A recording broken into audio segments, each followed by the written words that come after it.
संहारयत्यञ्जसा सृष्ट्वा दिव्यमहोषधीश्च विविधान् पूरीकरोत्यामयान् बिभ्राणो जलिना चकास्ति भुवने पीयूषपूर्णघटम् तं धन्वन्तरि देवमीशम् अलम् वन्दामहे श्रेयसे वन्दामहे श्रेयसे वन्दामहे श्रेयसे। धन्वंतरि सभी को आरोग्य प्रदान करे। मनीषा जी, चलिए हम लोग चर्चा स्टार्ट। ठीक है, मैं शुरू करती हूँ। आप सभी का नमस्कार। मैं मनीषा द्विवेदी, मिशन समृद्धि के मिशन आयुष आरोग्य कार्यक्रम की कार्यक्रम समन्वयक हूँ और आज के सत्र में आप सभी का स्वागत करती हूँ। आज के सत्र में मेरे साथ आशीष जी हैं, आप एक वैद्य हैं, मेरे साथ सहयोग करेंगे और साथ ही जीवनी सोसाइटी के संस्थापक व सचिव डॉक्टर नरेंद्र मेहरोत्रा जी सत्र में हमारा मार्गदर्शन करेंगे। आज की सत्र की बात करें विषय की, तो आज के सत्र में हम विशेषज्ञों से मानसिक स्वास्थ्य संबंधी जो सामान्य समस्याएं हैं और उनका प्रबंधन यानी उनका समाधान, इसके बारे में हम अपने विशेषज्ञों से चर्चा करेंगे। आशीष जी। सभी को नमस्कार। आज के इस सत्र में जो है, जैसा कि मनीषा जी ने बताया, हम लोग मानसिक स्वास्थ्य पर जो है चर्चा करेंगे। और हम लोग ने सुना भी है कि एक स्वस्थ शरीर में जो है स्वस्थ मन और मस्तिष्क का निवास होता है। या हम ऐसा भी कह सकते हैं कि स्वस्थ मन व मस्तिष्क से ही एक शरीर स्वस्थ रह सकता है। आधुनिक समाज व्यवस्था व जीवन शैली हर रोज के जीवन में कई प्रकार के तनाव को जन्म देती है। लोगों में परिस्थितियों को सहने की क्षमता कम होती जा रही है, जिसके परिणाम स्वरूप कई मानसिक समस्याएं भी पैदा होती जा रही हैं। अपने भारत देश में ही अगर हम बात करें तो लगभग 7.5% आबादी किसी न किसी मानसिक स्वास्थ्य से ग्रसित है और ये आंकड़ा बहुत कम नहीं है। 15 से 19 वर्ष की आयु के वर्गों में जो मृत्यु का सबसे बड़ा कारण देखा जा रहा है वो आत्महत्या ही है, जो कि किसी मानसिक अवस्था का ही परिणाम है। आज के इस सत्र में मानसिक स्वास्थ्य को स्वस्थ रखने के बारे में जो चर्चा करेंगे, इसके लिए हमारे बीच जो विशेषज्ञ हैं उनमें है वैद्य सौम्या अवस्थी जी, आप BMS हैं और काउंसलिंग व साइकोलॉजी में भी MS हैं। आपको संगीत चिकित्सा में भी प्रमाण पत्र प्राप्त है। आप एक आयुर्वेदिक संगीत चिकित्सा और मानसिक स्वास्थ्य काउंसलर हैं। आयुर्वेदिक आरंभ आयुर्वेद एवं पंचकर्म चिकित्सालय लखनऊ की एग्जीक्यूटिव डायरेक्टर भी हैं। हमारे दूसरे विशेषज्ञ हैं डॉक्टर विशाल चड्ढा जी, आप डायरेक्टरेट ऑफ आयुष दिल्ली में नियुक्त हैं और वरिष्ठ होम्योपैथिक चिकित्सक हैं।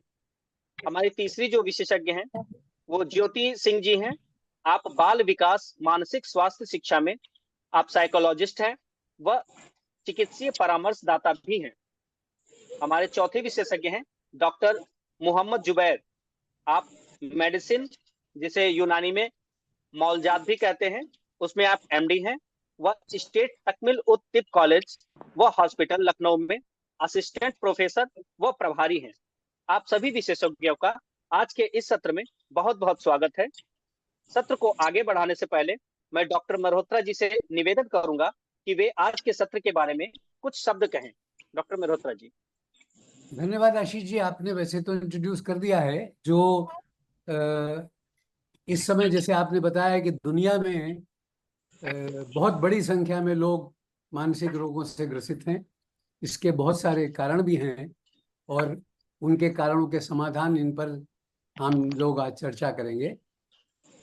जैसा आशीष जी ने बताया, जीवनी सोसाइटी के साथ साथ मिशन समृद्धि जो देश भर में काम करने वाली संस्था है, समग्र ग्रामीण विकास में सतत ग्रामीण विकास के ऊपर काम करने वाली, मैं उस संस्था की भी कार्यकारिणी का सदस्य हूँ। ये संस्था देश के तकरीबन 8-10 राज्यों के करीब 50,000 से ज़्यादा ग्राम पंचायतों में काम करती है और सरकार के साथ, स्वयंसेवी संगठनों के साथ, सीधे सीधे व्यक्तियों के साथ और यूनाइटेड नेशंस की यूनिसेफ जैसी ऑर्गेनाइजेशंस के साथ भी करते हैं संस्था में हम लोग। वो जो हमारा इसमें स्वास्थ्य का कार्यक्रम है उसमें ये मिशन आयुष आरोग्यकर को निरामय नाम का एक ग्रुप हम लोगों ने बनाया था। ये उसके अंतर्गत हम लोग आयोजित करते हैं, जिसमें जैसे मनीषा जी आप सबको सूचित भी किया है कि गांव-गांव के लोग भी और सामान्य जन काफी बड़ी संख्या में इसमें जुड़ते हैं। तो हमारा ये मनीषा जी, प्रयास जो होना बैकग्राउंड में चाहिए। आवाज आ रही है उसको आप म्यूट कर दीजिए यहाँ से। जिसके यहाँ से कोई स्पीकर नहीं है, वो बच्चे की कोई आवाज आ रही है तो अपना स्पीकर म्यूट कर लें। एक बार पुनः आप सभी विशेषज्ञों जी, तो मानसिक स्वास्थ्य पर चर्चा करने से पहले हम सरल भाषा में यह जानेंगे कि मन आखिर है क्या, वह ये हमारे शरीर के स्वास्थ्य को बनाए रखने में क्या भूमिका निभाता है। डॉक्टर विशाल चड्ढा जी, कृपया आप संक्षेप में इसे बताएं। डॉक्टर जी विशाल चड्ढा जी। जी, सभी को जी नमस्कार। मेरी आवाज आ रही है? जी बिल्कुल सर। जी, देखिए, मानसिक कार्यकलापों में जो शरीर है, ऐसे जैसे बात हुई, तो मानसिक एक हमारा एक आयाम है। तो उन्हीं कार्यकलापों में जिसमें ज्ञान, विवेक, बुद्धि, इन सब चीजों के जो कार्यकलाप होते हैं, निरंतर आपकी चॉइसेस बनती हैं, आपके अनुभव होते हैं, उन सब से उपजी हुई एक अवस्था है, उसे मन कहते हैं। और वो मन की अवस्था सकारात्मक हो सकती है, नकारात्मक हो सकती है, उदासीन हो सकती है और सम हो सकती है। तो जब वो सकारात्मक होती है तो आपको उस अवस्थाओं में चीजें पॉजिटिव नजर आती हैं, जिसे कहते हैं पॉजिटिव माइंड से। और जब वो थोड़ी सम में होती हैं तो आपको जिन पर जो परिवेश बदल रहे होते हैं, उन अवस्थाओं में बहुत जो है प्रभाव नहीं आता आपके मानसिक स्थिति पे। और जब वो नकारात्मक होने लगती हैं, जहाँ आपको लगता है कि हर चीज में आप नेगेटिव चीजें देख रहे हैं, तो वो आपके शरीर पर भी उसी प्रकार का प्रभाव दे रही होती हैं। आपके आपकी जो बाकी अंगों की जो प्रणाली है, उस पर भी वो प्रभाव देती हैं। आप उदासीन होते हैं तो आपके बाकी सिस्टम भी उसी तरह से धीरे और शिथिल हो जाते हैं, जिसे आप डिप्रेशन की स्थिति भी कहते हैं। और अच्छा, आवाज। तो आपकी जो मानसिक स्थिति होती है वो निरंतर परिवर्तित होती रहती है। तो इसका आपको देखने का जो नजरिया है समाज को, आपकी अवस्थाओं को, उसका प्रभाव पड़ता है। और कई बार ऐसा होता है कि आप बीमार हो जाते हैं, लंबे समय के लिए बीमार हो जाते हैं, तो उनके भी जो केमिकल, उनके एंजाइम्स शरीर पे प्रभाव देते हैं, तो उनसे भी आपकी मानसिक अवस्था में प्रभाव पड़ता है। यानी कि आपका अगर शरीर स्वस्थ है तो मानसिक अवस्था के सही होने के चांसेस ज्यादा हैं। और अगर आपका मन ठीक है और मन की स्थिति आपकी सकारात्मक या सम है, तो उस स्थिति में आपके शरीर के संचार प्रणाली और जो उसकी कार्य प्रणाली है, उसके सही रूप में काम करने के अवसर ज्यादा हो जाते हैं। मुझे लगता है कि डायनेमिक स्टेट है। तो इसीलिए हम हमेशा कहते हैं कि मन के हारे हार और मन के जीते जीत। तो अगर आप प्रयास करके उस पे काम करके, जैसे मेंटल जिम भी कहते हैं, या उसके मानसिक स्थितियों में आप लगातार काम करते हैं, तो आप अपने आप को सकारात्मक बनाए रख सकते हैं। और उस सकारात्मकता से आप अपने जीवन की शैली को, अपने अंगों की शैली को प्रभावी रूप से सही डायरेक्शन में चला सकते हैं। तो मन की स्थिति की अगर बात करें तो ये है। तो जब कई मन से रोग उत्पन्न होते हैं तो उनको साइकोसोमेटिक कहते हैं, कि जो मन के नकारात्मक होने से या उदासीन होने से शरीर में कहीं दर्द हो रहा है, कहीं पे दबाव महसूस हो रहा है, कहीं लगता है कुछ नहीं है तो भी लगता है एज इफ एक सेंसेशन आ जाती है कि लगता है यहाँ ये चींटियां चल रही हैं। जबकि ऐसा किसी भी स्थिति में कोई दबाव नहीं होता है, फिर भी ऐसे लक्षण आते हैं। तो उसको हम साइकोसोमेटिक की उसमें लेते हैं। और बाकी जिस तरह से मैंने कहा कि लंबा को कैंसर या टीबी, ऐसी स्थिति में जो एंजाइम्स, केमिकल शरीर में प्रभाव देते हैं, दवाइयों का प्रभाव होता है, तो उससे भी आपके मन की स्थिति गड़बड़ में आ सकती है। तो समय रहते अपने डॉक्टर से, अपने चिकित्सक से, अपने मनोवैज्ञानिक किसी दोस्त से इससे बात करनी चाहिए। और अब आपके घर के लोग जब आपको बताएं कि नेगेटिविटी दिख रही है, जब आप, क्योंकि ये खुद को नहीं पता चलती, तो उस स्थिति के अंदर आगे बढ़कर इसके लिए रास्ता ढूंढना चाहिए, कुछ साधन ढूंढ के इसका उपचार करना चाहिए। जी, मैं और विशेषज्ञों से जानना चाहूंगी कि इसमें कुछ और अपने पॉइंट्स जोड़ना चाहेंगे। डॉक्टर जुबैर, आप? जी, जैसे अभी वैद्य सौम्या हेलो, जी। मेरी आवाज आ रही है? जी आ रही है। आ रही है। अभी जैसे सर ने कहा, मन को बहुत अच्छी तरह से एक्सप्लेन किया। सबसे पहले तो मैं आप सबका शुक्रिया अदा करूंगा कि आपने मुझे इस वेबिनार में, इस इंटरेस्टिंग वेबिनार में और बहुत महत्वपूर्ण विषय पर बोलने के लिए मुझे आमंत्रित किया। इसके लिए बहुत बहुत धन्यवाद। अभी जैसे सर ने मन की डिफिनेशन और उससे किन किन चीज़ों से मन मुतासिर होता है, उसको बड़ी डिटेल में डिस्कस किया है। मेरा पॉइंट ऑफ व्यू है कि हम ऐसा क्या करें कि हम उस स्टेज तक ना पहुंचे कि जब हमें किसी मनोवैज्ञानिक चिकित्सक की जरूरत पड़े। क्या हमारे पास ऐसे बहुत सारे उपाय हैं कि हम उनको अर्ली स्टेज में सेल्फ हम उनको रियलाइज करके क्या उनको हम कंट्रोल कर सकते हैं?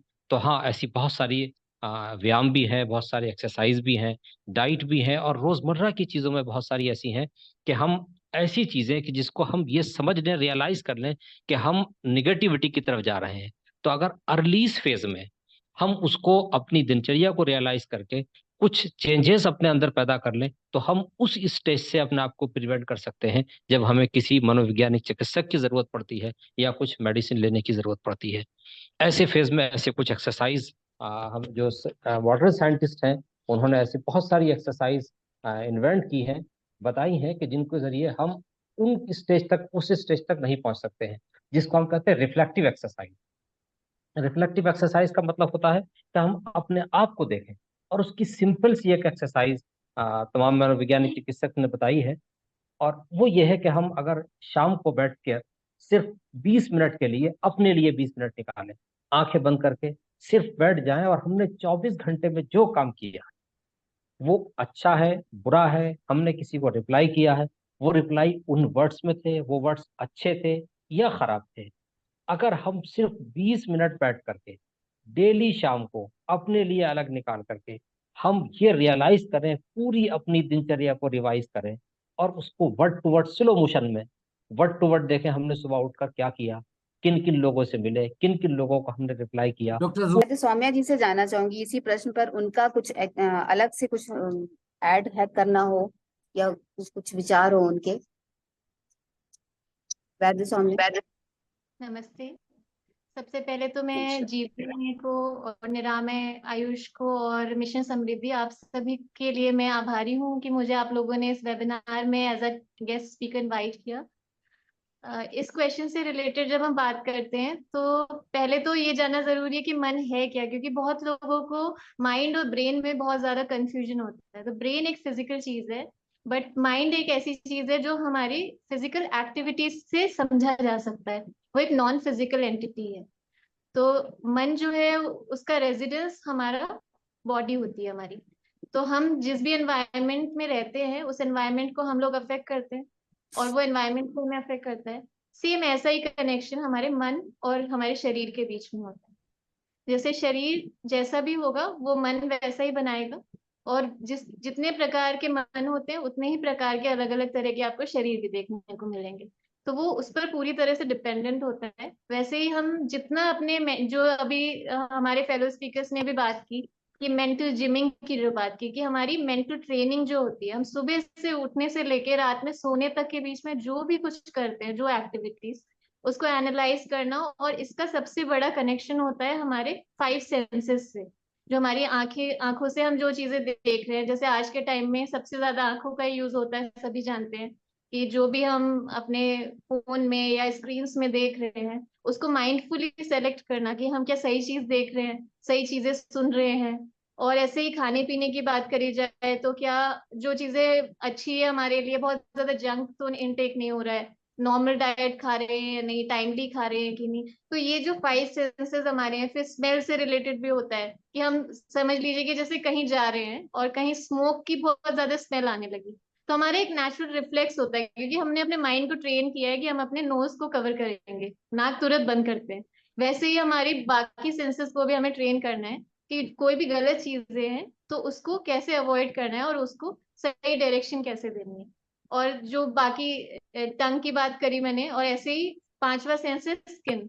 हम जो चीजें टच करते हैं, जो फील करते हैं, उसका भी हमारे माइंड पे इफेक्ट होता है। इनमें से अगर सबसे ज्यादा देखा जाए तो हियरिंग का इफेक्ट हमारे माइंड पे होता है, लेकिन बाकी के 4 सेंसेस भी काफी इंपॉर्टेंट है। तो हमें सेंसेस को ट्रेन करके माइंड को उसके कोऑर्डिनेशन में लाके, और वो जो मेंटल जिमिंग या मेंटल ट्रेनिंग की हम बात करें उसको प्रैक्टिस करना चाहिए। Thank you. जी, बहुत बहुत धन्यवाद सौम्या जी। इसे एक सरल भाषा में ऐसे हम समझ सकते हैं कि अगर हम एक रथ का उदाहरण लें, तो रथ के जो घोड़े होते हैं वो इंद्रियां हैं, और रथ का जो सारथी है वो मन है, जो कि घोड़े को किस दिशा में ले जाना है वो हमारा मन ही बताता है। और जिस इंद्री के साथ हमारा मन होता है वही इंद्री उस समय काम कर रही होती है।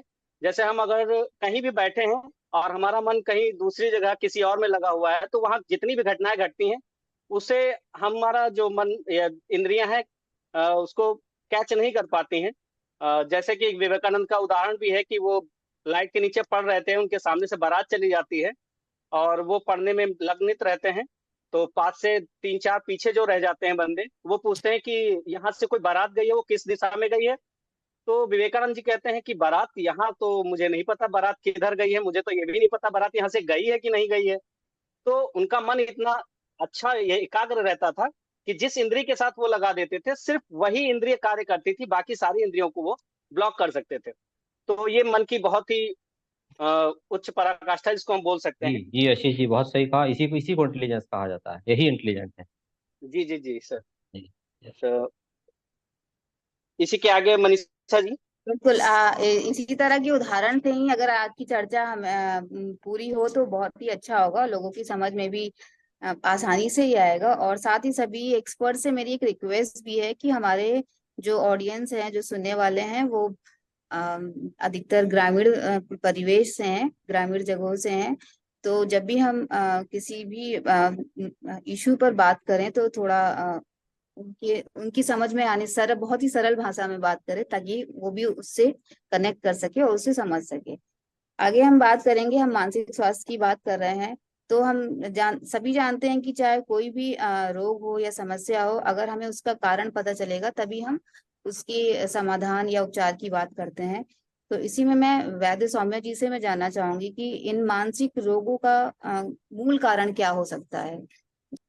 जी, मानसिक रोगों के वैसे तो बहुत सारे कारण होते हैं, लेकिन सबसे इम्पोर्टेंट, अगर सबसे महत्वपूर्ण कारण जो होता है वो होता है प्रज्ञापराध। इसको एक सिंपल, एक आसान भाषा में समझना हो तो प्रज्ञा का अर्थ है बुद्धि, जो हम सबके अंदर है, लेकिन उसको कैसे यूज करना है, उसका कैसे प्रयोग करना है, इसको हमें जानना जरूरी है। जब वो जानते हुए भी और उसका हम सही प्रयोग नहीं कर रहे हैं, तो उसको कहते हैं प्रज्ञा अपराध, मतलब बुद्धि जब अपराध करती है। दूसरा जो है उसका एक बहुत इंपॉर्टेंट रीजन है ब्रह्मचर्य।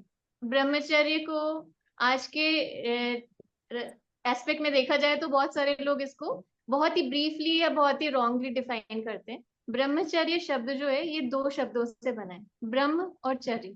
ब्रह्म का मतलब होता है जो भी ऊर्जा है हमारे अंदर की, जो एनर्जी है, उसे ब्रह्म कहते हैं।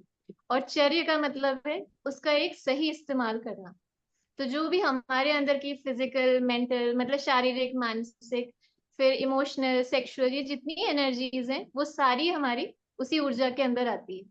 तो उसको हमें पहले तो एनालाइज करना जरूरी है। तो ये कारण जो है इसके पीछे है कि लोग आजकल की भागदौड़ में इन चीजों को ध्यान देना लोगों ने छोड़ दिया है कि उनके अंदर कितनी शारीरिक, मानसिक या और भी कैसी ऊर्जाएं जो हैं वो कितनी हैं, और उसको वो सही दिशा में यूज कर रहे हैं या नहीं।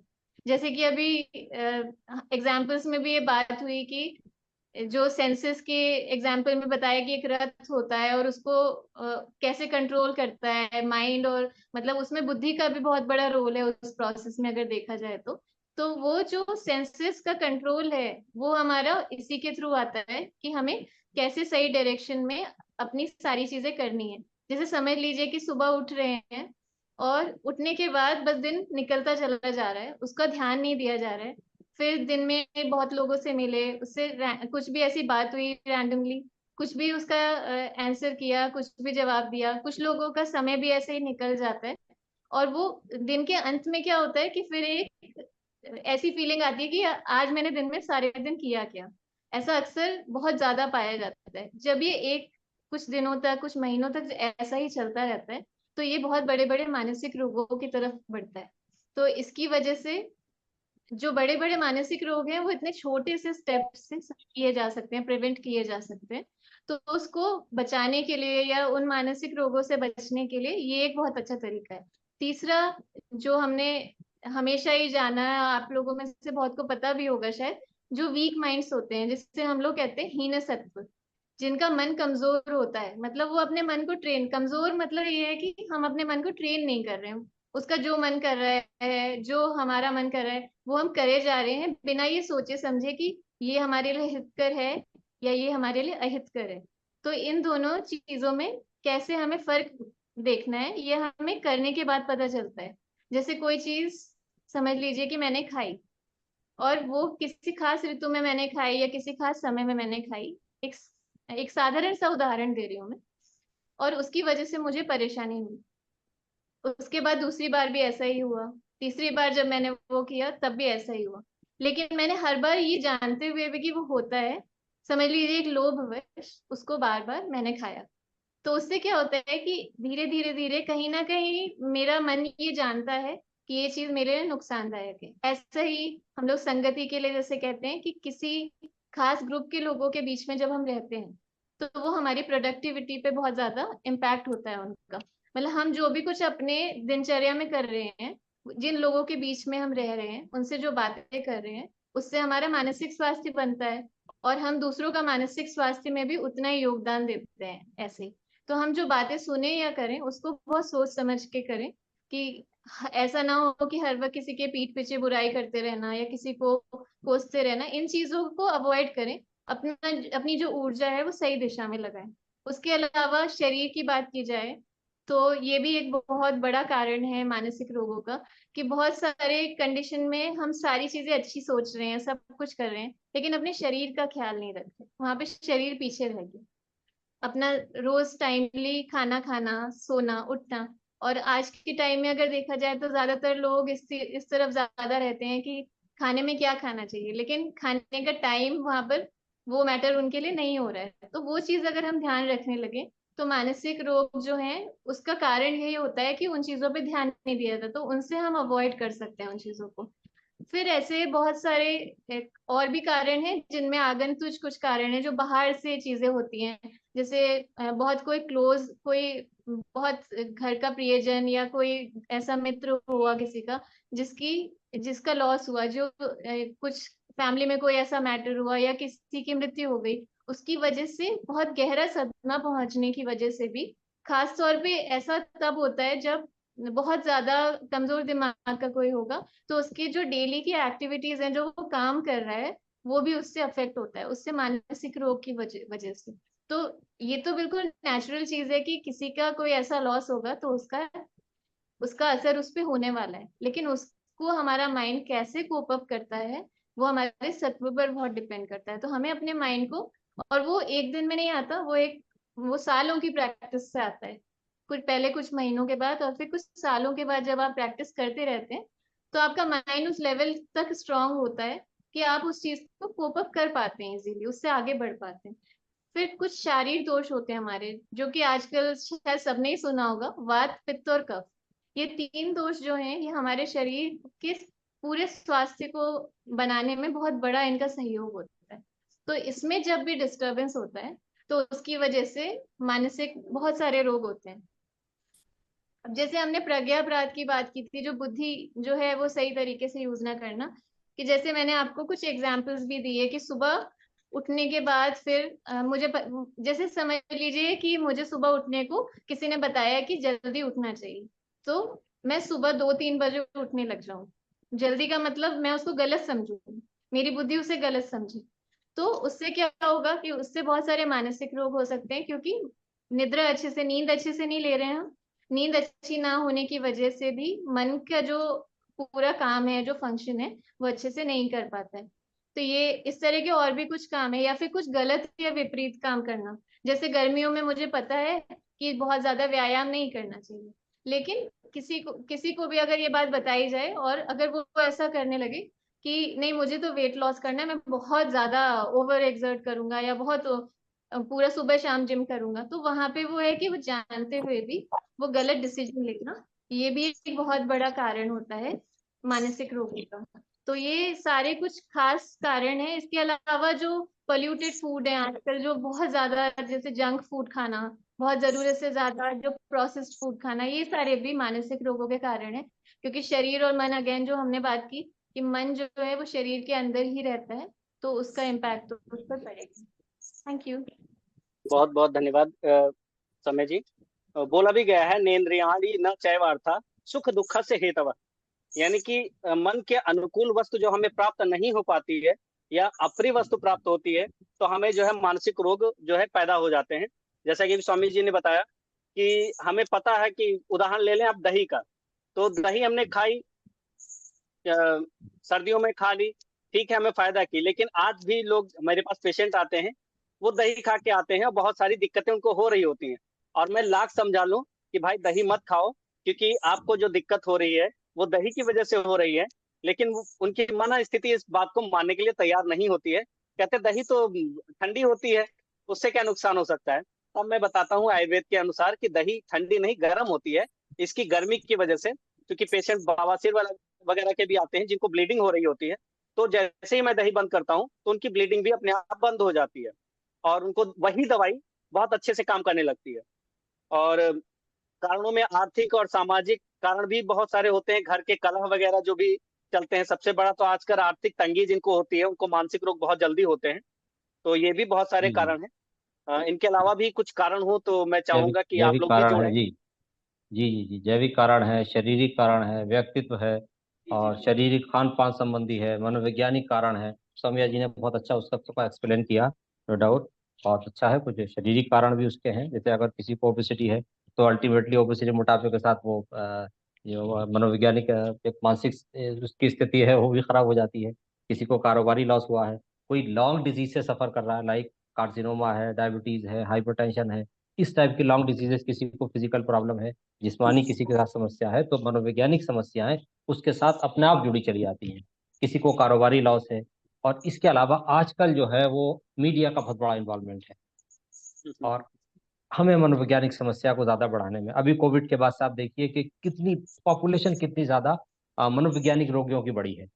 उसका बड़ा मूल कारण ये है कि अब यूं तो व्यक्तित्व है, हर इंसान का अपना फिजिकल एप्टीट्यूड है, एक उसका बिहेवियर है, लेकिन वो इन सब चीजों से, मीडिया के ज्यादा इन्वॉल्वमेंट होने की वजह से, इन सब मनोवैज्ञानिक स्थिति उसके साथ ज्यादा पैदा हो रही है। तो आजकल जो है वो मीडिया की इजीली एक्सेसिबल होने की वजह से, डिजिटल प्लेटफॉर्म होने की वजह से, ये भी एक बड़ा कारण है जो है वो मानसिक रोगों के लिए को प्रोड्यूस करने के लिए। Thank you very much. Doctor Zubair ji से ही मैं ये जानना चाहूंगा कि जो गर्भावस्था के दौरान जो महिलाओं की जो देखभाल होती है, जिससे कि आशीष माँ जी, और उससे होने वाले। डॉक्टर ज्योति ने अभी तक कुछ नहीं इंटरवीन किया है। जी जी सर। आप एक पॉइंट आगे निकल गए शायद। तो डॉक्टर ज्योति अपनी कोई ओपिनियन देना चाहेंगी इन विषयों पर? नमस्कार आप सभी को। जी बिल्कुल, जैसा कि अभी सौम्या जी ने कहा और जुबेर जी ने भी बात की, बेसिकली अगर हम बात करें तो आजकल की जो हमारी दिनचर्या है, वो हमारी दिनचर्या बहुत ही एक असंतुलित तरीके से चलती है। लाइक हमारा जो खाना पीना है वो तो गड़बड़ है, लेकिन हमारे जो एक रूटीन जो फॉलो करना चाहिए कि हमें कब उठना है, कब हमें ऑफिस जाना है, कब हमें अपने लिए टाइम देना है, एक्सरसाइज करना है, कब हमें टाइम पे लंच करना है, कब हमें रेस्ट करना है, तो ये सारी चीजें कहीं ना कहीं जो उनका मैकेनिज्म होता है उससे उनका बायोलॉजिकल और उनका साइकोलॉजिकल मैकेनिज्म कहीं ना कहीं बहुत गड़बड़ हो जाता है। वो ये नहीं समझ पाती है बॉडी कि हाँ कैसे हम उनको रिस्पॉन्स करें। इसके लिए हम ये नहीं कह सकते कि सिर्फ अभी सिर्फ एक जो हम इंसान है वही है। उसके लिए जो हमारा इस समय का एनवायरनमेंट है, जो एक हाई लेवल ऑफ कंपटीशन है, जो इतनी ज्यादा एक फाइनेंशियल, जैसे अभी बातें हो रही थी, इकोनॉमिक जो इनसिक्योरिटी चल रही है, और जो एम्प्लॉयमेंट में जो अनस्टेबिलिटी है, उसको लेकर के भी बहुत सी ऐसे साइकोलॉजिकल इश्यूज, जैसे बेसिकली उनमें जो चिंता है, चिंता दुष्कृति ज्यादा हो रही है और वो अवसाद की तरफ ज्यादा बढ़ रहे हैं। उसका मेन कारण यही है कि उनके जीवन में कहीं ठहराव नहीं आ पा रहा है। लाइफ उनकी बहुत फास्ट स्पेस में चल रही है। तो ये एक आजकल का जो सबसे ज्यादा अभी जो पेशेंट देखने को मिल रहे हैं वो यही है। अगर उनका हम रूटीन फॉलो कराएं या फिर हम ये कहें कि आपको इस तरीके से अपना जो एक सिस्टमेटिक वे है ऐसे फॉलो करना चाहिए, तो टाइम नहीं है। तो ये जो टाइम वर्ड है ना, उनके पास जो समय है, तो वो उनका जो अपना एक क्वालिटी टाइम है, जो अपने आप को देने का समय है, वो खत्म होता जा रहा है, जो कि मानसिक रोगों को इंक्रीज करने में, बढ़ाने में सबसे ज्यादा रोल प्ले कर रहा है। तो ये सारे कुछ पॉइंट्स हैं जिस पर हमें ज्यादा अभी ध्यान देने की जरूरत है, जैसा कि आप लोगों ने बताया। तो उसमें हमें अभी बेसिकली थोड़ा सा ठहराव एक तरीके से लाने की जरूरत है अपने अंदर, कि ठीक है ये सारी चीजें चलेंगी, पहले भी चलती थी, अभी भी चलेंगी, तो थोड़ा ये दौड़ भाग वाला जो पार्ट है वो थोड़ा स्टेबल करने की जरूरत है। अदरवाइज जो ये साइकोलॉजिकल इश्यूज हैं वो बहुत तेजी से बढ़ेंगे। बहुत बहुत धन्यवाद सौम्या जी। ओ सॉरी, ज्योति जी। मैं डॉक्टर जुबैर जी से ही जानना चाहूंगा कि गर्भावस्था के दौरान महिलाओं की किस प्रकार से देखभाल करें कि जो माँ है और उसका जो होने वाले बच्चे हैं उनके मानसिक मानसिक स्वास्थ्य को जो है अच्छा रखा जा सके। बहुत बहुत धन्यवाद। डॉक्टर जुबैर जी। जी जी, थैंक यू। गर्भावस्था एक ऐसी अवस्था है, और स्पेशली फर्स्ट प्रेगनेंसी, पहली अगर किसी को प्रेगनेंसी है, पहला गर्भ किसी ने धारण किया है, तो ये बड़ा कॉज है मनोवैज्ञानिक स्थिति के लिए या मानसिक रोग के लिए। सबसे पहले किसी भी महिला को ये अडॉप्ट करना होता है कि वो अब माँ बनने वाली है। अब तक जो लड़की थी, अब तक जो बेटी थी, जो अब तक खुद अपने आप को सिंगल महसूस कर रही थी, उसको ये मेंटली अपने आप को प्रिपेयर करना होता है कि अब वो किसी और की देखभाल करने वाली है, या उसके गर्भ में एक और बच्चा आने वाला है। और ये फर्स्ट प्रेगनेंसी के साथ बहुत ज्यादा कॉमन है कि सबसे पहले मनोवैज्ञानिकली उसको, सबसे पहले मानसिक रूप से उसको ये अडॉप्ट करना होता है कि उसके अंदर एक गर्भ है, वो अब माँ बनने वाली है। इस स्थिति को अडॉप्ट करना ही बड़ा मसला है। तो जितनी जल्दी बहुत सारी महिलाएं जिसको जब अडॉप्ट कर लेती हैं, और फर्स्ट प्रेगनेंसी में खास तौर से, तो ये मानसिक समस्याएं उनके साथ प्रोड्यूस हो जाती हैं। इन मानसिक समस्याओं को हम कैसे दूर कर सकते हैं, या इनको मिनिमाइज किस तरह से कर सकते हैं? उसके एक मूल कारण तो यह है कि फर्स्ट प्रेगनेंसी में अगर प्रेगनेंसी किसी कॉम्प्लिकेशन के साथ स्टार्ट है, यानी अगर प्रेग्नेंट है कोई, साथ में उसके साथ कोई डिजीज लगी हुई है, like thyroid, like diabetes, like hypertension, तो ये प्रेगनेंसी तो अपने आप में एक स्ट्रेस थी, और इस स्ट्रेस के साथ, इन डिजीज के साथ अगर कोई महिला सफर कर रही है, तो ये मानसिक जो उसकी स्थिति थी, ये उसमें और इजाफे का और उसका बढ़ाने का एक बड़ा कारण बन जाती है।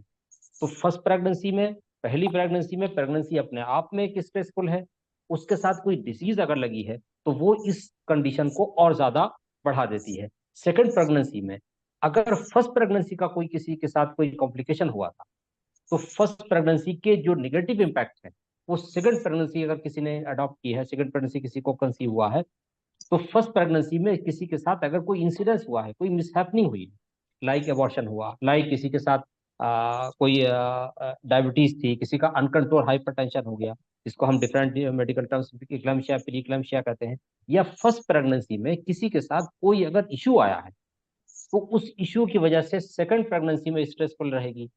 फर्स्ट प्रेगनेंसी अगर किसी डिजीज के साथ है तो स्ट्रेसफुल लगेगी, और अगर कोई डिजीज नहीं भी है तो उसको अडॉप्ट करने के लिए ये भी बड़ी एक समस्या है कि वो इसको अडॉप्ट करे। ये तमाम समस्याएं मानसिक रोग। तो जुबैर, इस अवस्था में हम उनकी देखभाल कैसे करें, जैसे यस यस, इसी की तरफ जा रहे हैं कि अब इन कंडीशन से हम कैसे उनको रोक सकते हैं। तो उसमें दो तीन चीजें हैं। एक तो महिलाओं को खान पान का ध्यान रखना चाहिए। दूसरा, महिलाओं को टाइमिंग, जैसे किस टाइम क्या खाना है, प्रॉपर आहार लेना चाहिए, डाइट उनकी न्यूट्रिशनल डाइट होनी चाहिए। और गर्भावस्था के दौरान उनको फिट रहना है, एक्टिव रहना है, एक्सरसाइज करनी है।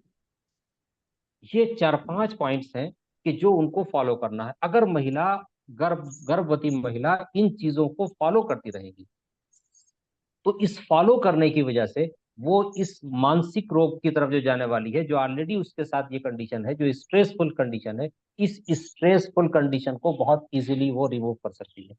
खान पान में ये बात ध्यान रखें कि ऐसी चीजें इस्तेमाल नहीं की जाएंगी जो बहुत ज्यादा फैटी हो, मार्केट की चीजें हों, जो डेयरी प्रोडक्ट्स हों, उन डेयरी प्रोडक्ट्स को अवॉइड किया जाएगा। इसके अलावा नेचुरल फॉर्म में जो चीजें इस्तेमाल की हैं, प्रोटीनस डाइट है, पत्तेदार सब्जियां हैं, पालक की सब्जियां हैं, नट्स हैं जैसे बादाम है, अखरोट है, इन सब चीजों का ज्यादा से ज्यादा इस्तेमाल करा दें।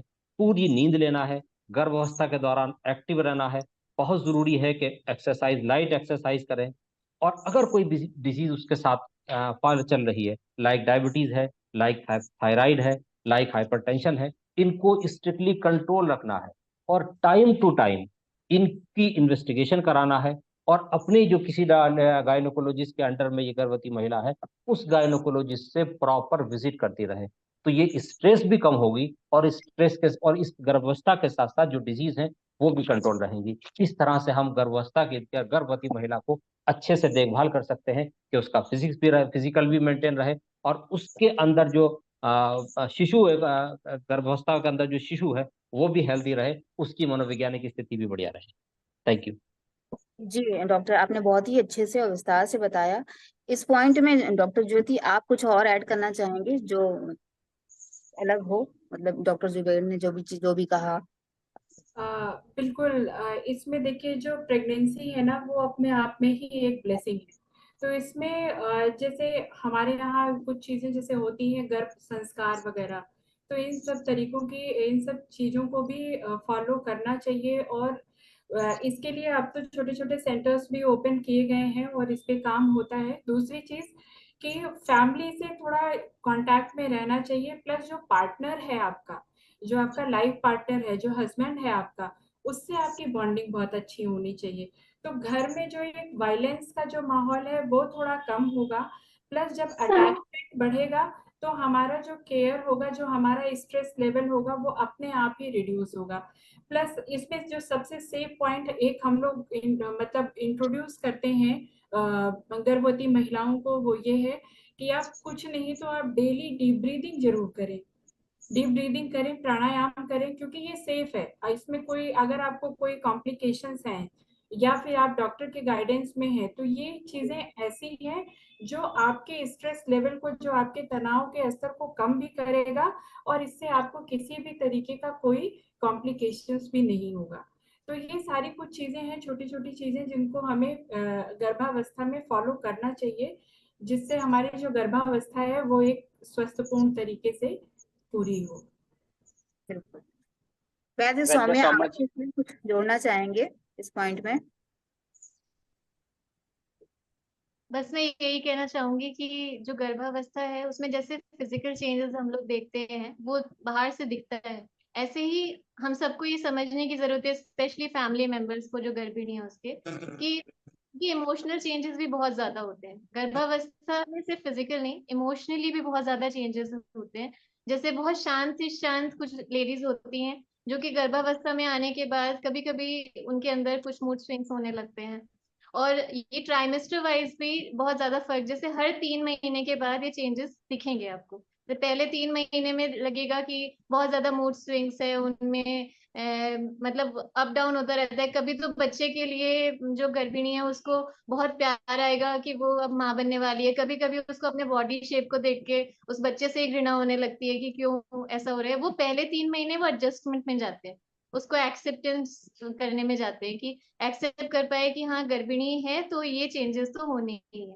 फिर अगले जो 3 महीने होते हैं, जो सेकेंड ट्राइमेस्टर होता है, उसमें वो उसका सेल्फ कॉन्फिडेंस बूस्ट होने लगता है, क्योंकि वो ऑलरेडी उतना टाइम स्पेंड कर चुकी होती है अपने उस प्रेगनेंसी वाला टाइम। तो वो सेल्फ कॉन्फिडेंस बूस्ट होने की वजह से वो खुश रहने लगती है, वो बच्चे के बारे में सोचने लगती है। बट जो पहला ट्राइमेस्टर है, पहले 3 महीने है, उससे ज्यादा डेंजरस अगर गर्भपात की बात देखी जाए तो उस टाइम पे सदमा ज्यादा लगता है। अगर आप देखेंगे गर्भिणी को, जो सेकंड ट्राइमेस्टर है अगर उसमें गर्भपात हो जाए तो इसीलिए उसका ज्यादा ध्यान रखने की जरूरत है। और 3 चीजें हैं जो फैमिली और फ्रेंड्स के साथ बहुत अच्छे से मेंटेन करी जा सकती है, जैसे कि अभी ज्योति जी ने भी बताया कि वायलेंस की वजह से जो बच्चे पर और माँ पर बहुत ज्यादा इफेक्ट पड़ता है। तो वो देखा जाता है, हम लोग भी अपने ओपीडी प्रैक्टिस वगैरह में देखते हैं कि जब बच्चे बड़े हो जाते हैं, उनको जैसे 12 13 या फिर कुछ लोग तो इनफैक्ट अडल्ट के कंडीशन में आते हैं हमारे पास, और जब उनकी प्रेगनेंसी की हिस्ट्री ली जाती है उनके पेरेंट्स से, तो पता चलता है कि प्रेगनेंसी के टाइम वो स्ट्रेस और घर में वायलेंस, बच्चे में वो प्रॉब्लम आ गई। तो इसीलिए वो इतना ज्यादा इम्पैक्ट करता है, वो मानसिक रोग कर सकता है किसी के अंदर।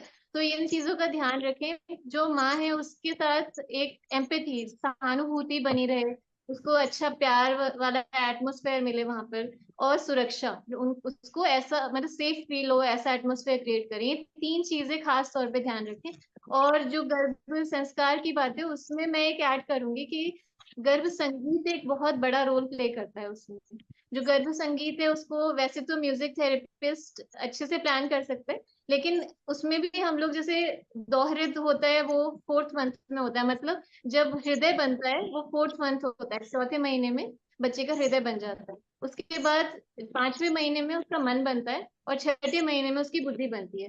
तो इसीलिए पहले के 3 महीने जो है, जो म्यूजिक थेरेपी हम करते हैं वो मदर ओरिएंटेड होती है। लेकिन ये जो उसके बाद 4था, 5वां और 6ठा महीना होता है, वो चूंकि उस समय बच्चे के ये सारे डेवलपमेंट हो रहे होते हैं, तो उस टाइम की जो म्यूजिक थेरेपी है वो फीटस ओरिएंटेड होती है। जो गर्भ है उस पर ज्यादा ध्यान रख के वो म्यूजिक थेरेपी हम लोग प्लान करते हैं, जो कि उसके लिए अच्छा हो, उसके डेवलपमेंट के लिए अच्छा हो। और फिर लास्ट का जो ट्राइमेस्टर है, जो आखिरी तिमाही होती है, उसमें हम लोग जो म्यूजिक थेरेपी प्लान करनी चाहिए हमें, वो मदर और फीटस दोनों के लिए, मतलब वो ऐसा जो उनके बीच का बॉन्ड क्रिएट करे, जो दोनों की मेंटल और फिजिकल हेल्थ को इम्पैक्ट करे। और इसके बहुत सारे रेफरेंसेस आप अगर हिस्ट्री में जाएंगे तो बहुत सारे मिलेंगे कि गर्भ जो भी कुछ सुनता है, जैसे अभी भी मैंने कुछ देर पहले मेंशन किया था कि हम लोग भी जो है, हम तो बड़े हो चुके हैं, फिर भी हम जो चीजें सुनते हैं कानों से, उसका इम्पैक्ट सबसे ज्यादा हमारे माइंड पर होता है। तो जो गर्भ अंदर है उसके उसके ऊपर उन चीजों का इम्पैक्ट होगा जो उसके आसपास की आवाजें वो अंदर सुन रहा होगा। तो इसीलिए वो गर्भ संगीत अगर हम एक रूटीन में प्रैक्टिस करें, जैसे रोज खाना खाते हैं, रोज नहाते हैं, वैसे रोज गर्भ संगीत को जब 9 महीने तक प्रैक्टिस किया जाता है तो उसके रिजल्ट्स बहुत ही अच्छे दिखाई देते हैं। Thank you. बहुत बढ़िया आपने बताया सौम्या जी। और इसमें पहले भी देखा गया है कि लोग जो है, जब गर्भ धारण करती थी महिलाएं, तो ढोलक लेके जो है सोहर और लोकगीत वगैरह गाती थी, तो इनका भी इम्पैक्ट जो है उस पर बहुत ही अच्छा पड़ता था। विशाल चड्ढा जी, आप इसमें ऐड कीजिए, करेंगे कुछ? म्यूट। जी, मैं लगभग सभी बातें मेरे सहयोगियों ने रखी हैं, लेकिन मैं कहता हूं कि जो गर्भावस्था है वो कोई स्ट्रेसफुल कंडीशन नहीं है, एक नॉर्मल बायोलॉजिकल स्टेट है। और अगर मनस्थिति ठीक है, अगर हमने मन किया है कि वो गर्भ धारण होगा, तो वो ठीक है। अनवांछित जब गर्भ होता है वो स्ट्रेसफुल हो सकता है, या जब उसके साथ भय लगा होता है, जो किसी भी कारणों से हो सकता है, फाइनेंशियल, सोशल और भी कारणों से, तो जो भय की स्थिति है वो स्ट्रेसफुल हो सकती है। अन्यथा ये तो एक नॉर्मल रूटीन बॉडी का फंक्शन है एक। और इन सब में हर लहजे पे अगर जाएं तो शारीरिक रूप से एक उपयुक्त यौगिक जीवन शैली, जो हम सब समझते हैं कि उठना समय पे, धीरे धीरे काम करना, और फिर थोड़ा स्ट्रेचिंग करना, और थोड़ा ध्यान में बैठना, जैसी बातें हुई, तो योग के अंदर जो जो आयाम है, कुछ आसन होंगे जो किसी के निरीक्षण में किए जाएं, जिससे कि बॉडी में जो केमिकल चेंज, जो एंजाइमेटिक चेंज हो रहे हैं, उसके लिए हम अपने आप को तैयार कर रहे हैं। जो आगे आने वाले स्ट्रेसेस, स्ट्रेन्स हैं, स्ट्रेसेस नहीं कह रहा हूँ, बॉडी बड़ी होगी, बॉडी में खिंचाव आएंगे, बॉडी में स्पेस बने, तो उसके लिए कुछ आसन पहले से ही तैयार करके जाना।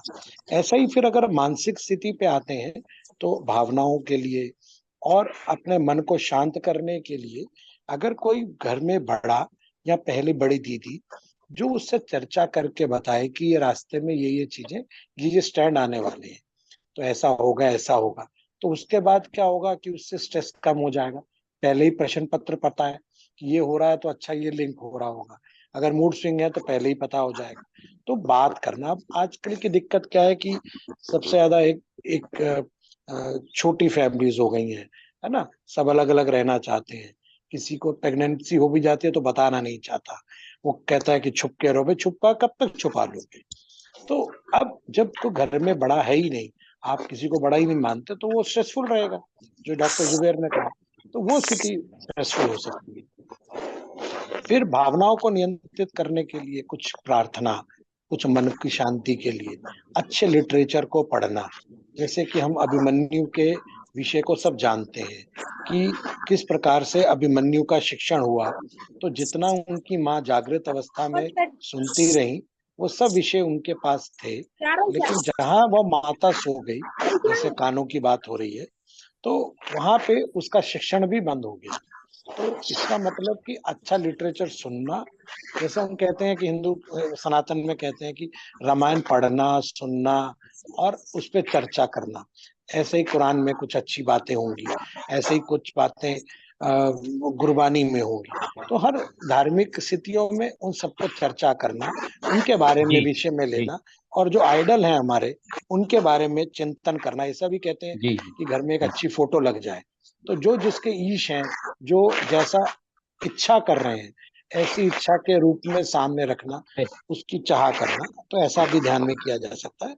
और अच्छे लिटरेचर में कुछ अच्छी पुस्तकें और हो सकती हैं। और फिर बात आई कि आहार विहार कैसा हो, तो प्रकृति के पास रहना, प्रकृति के नियमों का उल्लंघन ना करना, भोजन के अंदर भी वो पौष्टिक सुपाच्य भोजन लेना, थोड़ा थोड़ा लेना, बार बार लेना। और इस सब की चर्चा हो चुकी है कि क्या खाना क्या ना खाना, मैं उसको दोहराना नहीं चाह रहा हूँ। तो लगभग इन सब आयामों पे अगर काम करें तो ये चीजें मन को शांत रखेंगी उस अवस्था में भी जो कि स्ट्रेसफुल नहीं है। ऐसा उसका भाव ही नहीं जाना चाहिए, क्योंकि अगर आप ब्रैकेट के बाहर माइनस का साइन पहले ही लगा दोगे तो उसका जो भी सम टोटल होगा लास्ट में वो नेगेटिविटी दिखेगी, तो वो नेगेटिविटी पहले से हटनी चाहिए। अगला अगला पॉइंट जो है बच्चों के लिए ही है। बड़ों की तरह बच्चे अपने रोगों के बारे में ठीक से नहीं बता पाते हैं, अतः उनमें होने वाले मानसिक रोग कौन कौन से हो सकते हैं और उनके लक्षण क्या है, और बच्चों के स्वस्थ मानसिक विकास के लिए क्या सुझाव हैं। डॉक्टर ज्योति सिंह, मैं आपसे जानना चाहूंगी, और साथ ही साथ हमें ये भी बताएं कि उनमें एकाग्रता और मानसिक विकास के लिए कौन कौन से मनोरंजक गतिविधियां या फिर अभ्यास हो सकते हैं। डॉक्टर ज्योति। देखिए, जो बच्चों में बीमारियों की अगर हम बात करें, जो मानसिक रोग की बात करें, तो बच्चों में कई तरीके के होते हैं जिनको हम बाद में एक वर्गीकृत तरीके से देखते हैं। कि पहला तो ये है कि न्यूरोलॉजिकल जो बीमारी होती है, जैसे बच्चों में आजकल देखने को ज्योति, मिलता आप है। थोड़ा माइक के पास बोल सकती हैं, आपकी आवाज थोड़ी स्लो आ रही है, आप माइक से ज्यादा दूर हैं शायद।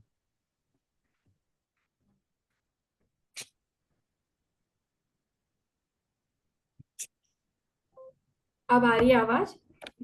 जी बोलो। तो बच्चों में बेसिकली पहला जो हमारा एक कैटेगरी ये होता है कि न्यूरोलॉजिकल जो बीमारी होती है, मतलब बाई बर्थ है, लेकिन उसमें बेसिकली जैसे हमारा है, बच्चे बहुत हाइपर एक्टिव है, शांत नहीं बैठते हैं, जिन्हें हम ADHD कहते हैं। तो बहुत हाइपर एक्टिव हैं, बिल्कुल शांत नहीं बैठते हैं, किसी एक चीज में ध्यान नहीं लगा सकते हैं।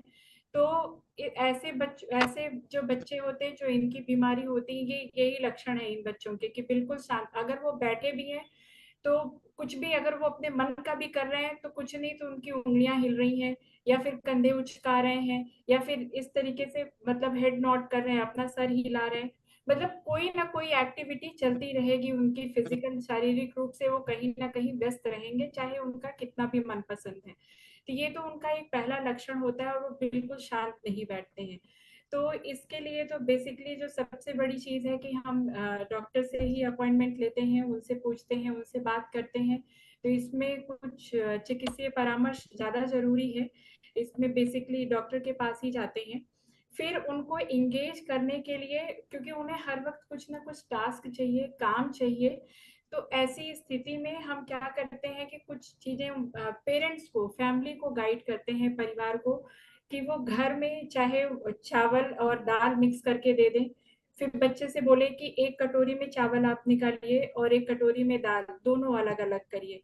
तो ये थोड़ा उनका फोकस, क्योंकि उन्हें काम चाहिए करने के लिए, तो उसमें क्या होता है कि ऐसी छोटी छोटे टास्क में उनको इन्वॉल्व, घर के कामों में बच्चों को जरूर इन्वॉल्व, जो भी करें उसमें जो है बच्चों को घर के हर काम में इन्वॉल्व करें जो बच्चे करने लायक हों, अपने साथ लगा कर रखें बच्चों को। दूसरा कि उनकी फिजिकल एक्टिविटी को थोड़ा ज्यादा बढ़ाएं, यानी उनको कोई वीडियो गेम या टीवी या जैसे स्क्रीन टाइम की जो बात हो रही थी कि बहुत ज्यादा बढ़ गया है आफ्टर पैंडेमिक, जो है बहुत ज्यादा कोविड के बाद देखने को मिल रहा है बच्चों में तो खासकर, क्योंकि उसका एक और रीजन है क्योंकि उनकी पढ़ाई भी आजकल बेसिकली इसी आपकी स्क्रीन पे ही हो रही है। तो उसको हम तो बहुत ज्यादा नहीं डिनाई कर सकते, बट हाँ उनको फिजिकली थोड़ा एक्टिव रखने के लिए उनको प्रकृति से जरूर जोड़ें, उन्हें पार्क में ले जाएं, उन्हें बाहर ले जाएं, उन्हें थोड़ा सा जो भी एक शारीरिक गतिविधि उनको जरूर करने दें। दूसरा है एक न्यूरोलॉजिकल जो सबसे ज्यादा आजकल देखने को मिल रही है बच्चों में, वो है ऑटिज्म। ऑटिज्म में भी बेसिकली जो आजकल सबसे चौंकाने वाले परिणाम ये आ रहे हैं कि ये न्यूरोलॉजिकल कम है, फंक्शनल ज्यादा हो गए हैं, क्योंकि न्यूक्लियर फैमिली है और पेरेंट्स ज्यादातर करके माता पिता वर्किंग है या अपने कामों में बिजी रहते हैं, घर में भी होते हैं, तो वो क्या करते हैं बच्चों को मोबाइल दे देते हैं। तो बच्चे मोबाइल पे ही अपना लगे रहते हैं या फिर उनको कोई टैब या कुछ इस तरीके, आजकल तो बच्चे जैसे जो भी कहते हैं तुरंत उन्हें परचेज करके दे दिया जाता है। तो फंक्शनल ऑटिज्म भी देखने को आजकल सबसे ज्यादा मिल रहा है, जो केसेस आ रहे हैं कि बच्चे को सच है ऐसी कोई दिक्कत तो नहीं है, लेकिन वो टाइम इतना ज्यादा उसने स्क्रीन पे दिया है या वीडियो गेम इन सब चीजों को खेलने में दिया है कि उसका अपने बाहरी दुनिया से कांटेक्ट ही खत्म हो गया। तो वो अपने उसी कैरेक्टर में ही रह रहा है जिसमें जिस कैरेक्टर के साथ वो स्क्रीन पर खेलता है। तो ये सारी चीजें हैं, जिन छोटी छोटी चीजें हैं, सिम्टम्स हैं, जिनको पेरेंट्स को जरूर देखना चाहिए कि बच्चा अगर शांत नहीं बैठ रहा है तो जरूर डॉक्टर से मिले।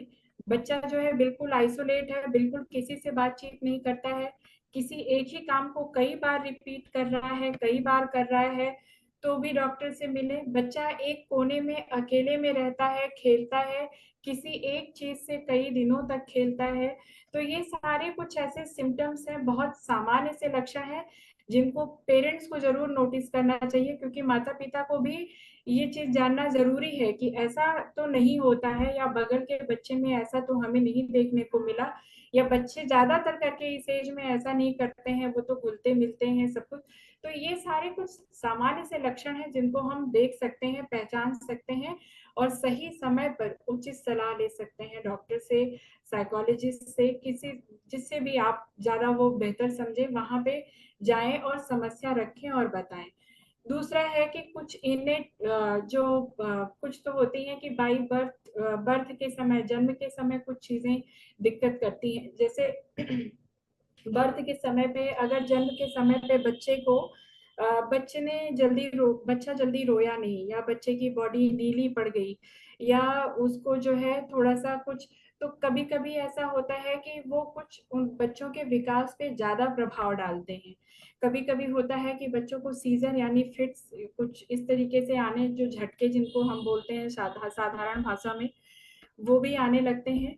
दूसरा ये कि इससे बच्चे का जब ब्रेन जो है, बच्चे का जो दिमाग होता है वो संकुचित होने लगता है, संकुचन उसमें आ जाता है, क्योंकि उन्हें उस प्रॉपर जो है ऑक्सीजन नहीं मिल पाता है जन्म के तुरंत बाद। इससे क्या होता है कि बच्चे की जो मानसिक क्षमता है, जो बुद्धि की क्षमता है, वो कहीं ना कहीं थोड़ा कम हो जाती है। तो इसको पहचानने का सबसे आसान तरीका ये है कि बच्चा जिस उम्र में बैठना चाहिए, जैसे बच्चे को 6 महीने में बैठना चाहिए, 6 से 7 महीने में बच्चा बैठने लगता है, 9 से 10 महीने में बच्चा किसी चीज को पकड़कर खड़ा होने लगता है।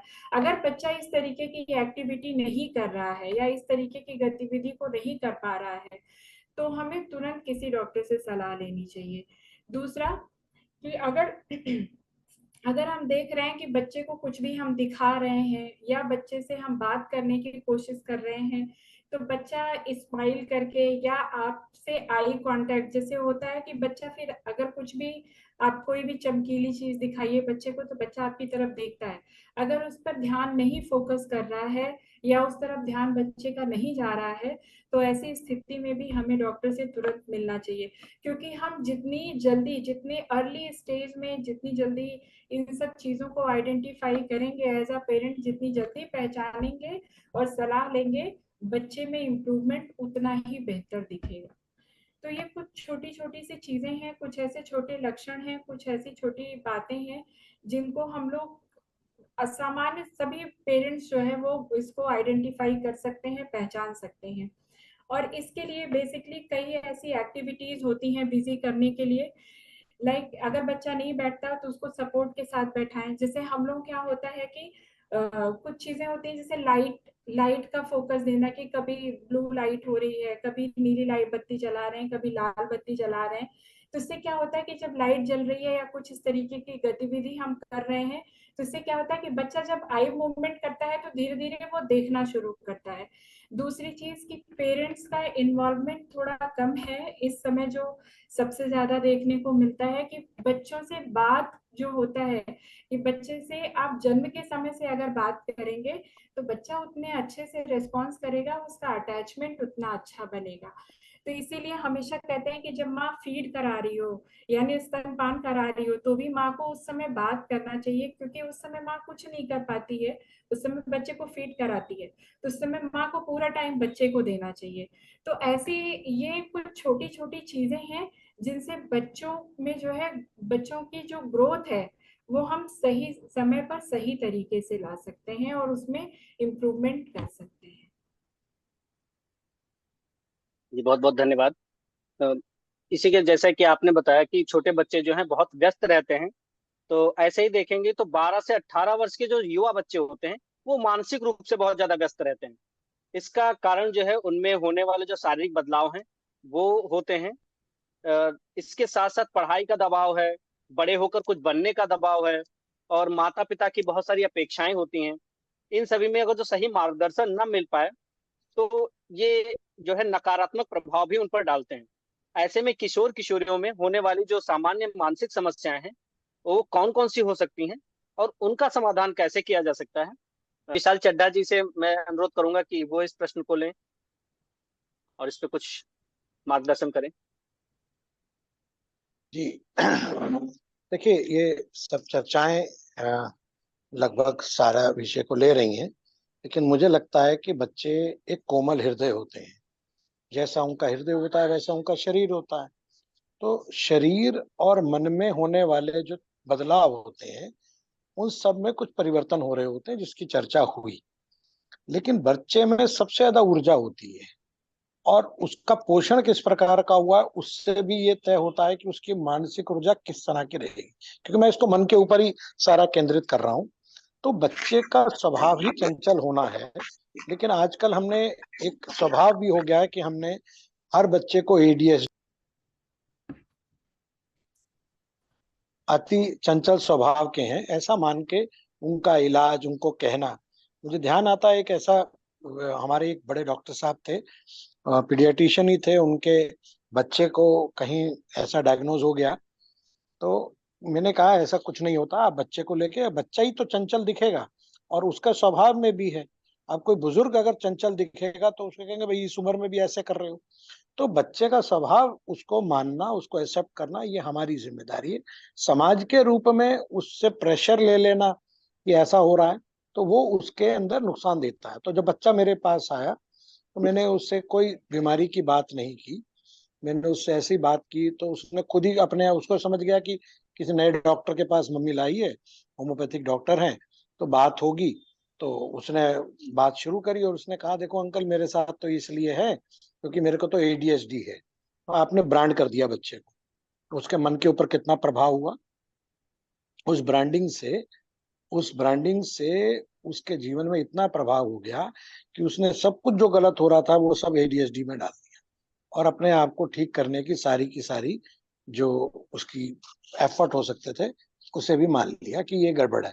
फिर आजकल गूगल है, तो अगर आपने ब्रांड कर दिया तो उसके अंदर वो चार चीजें, जो सब में सब चीजें थोड़ी होती है, लेकिन वो उसके अंदर वो भी दिखने लगेंगी। फिर उसको नहीं होगा तो सोचेगा कुछ और।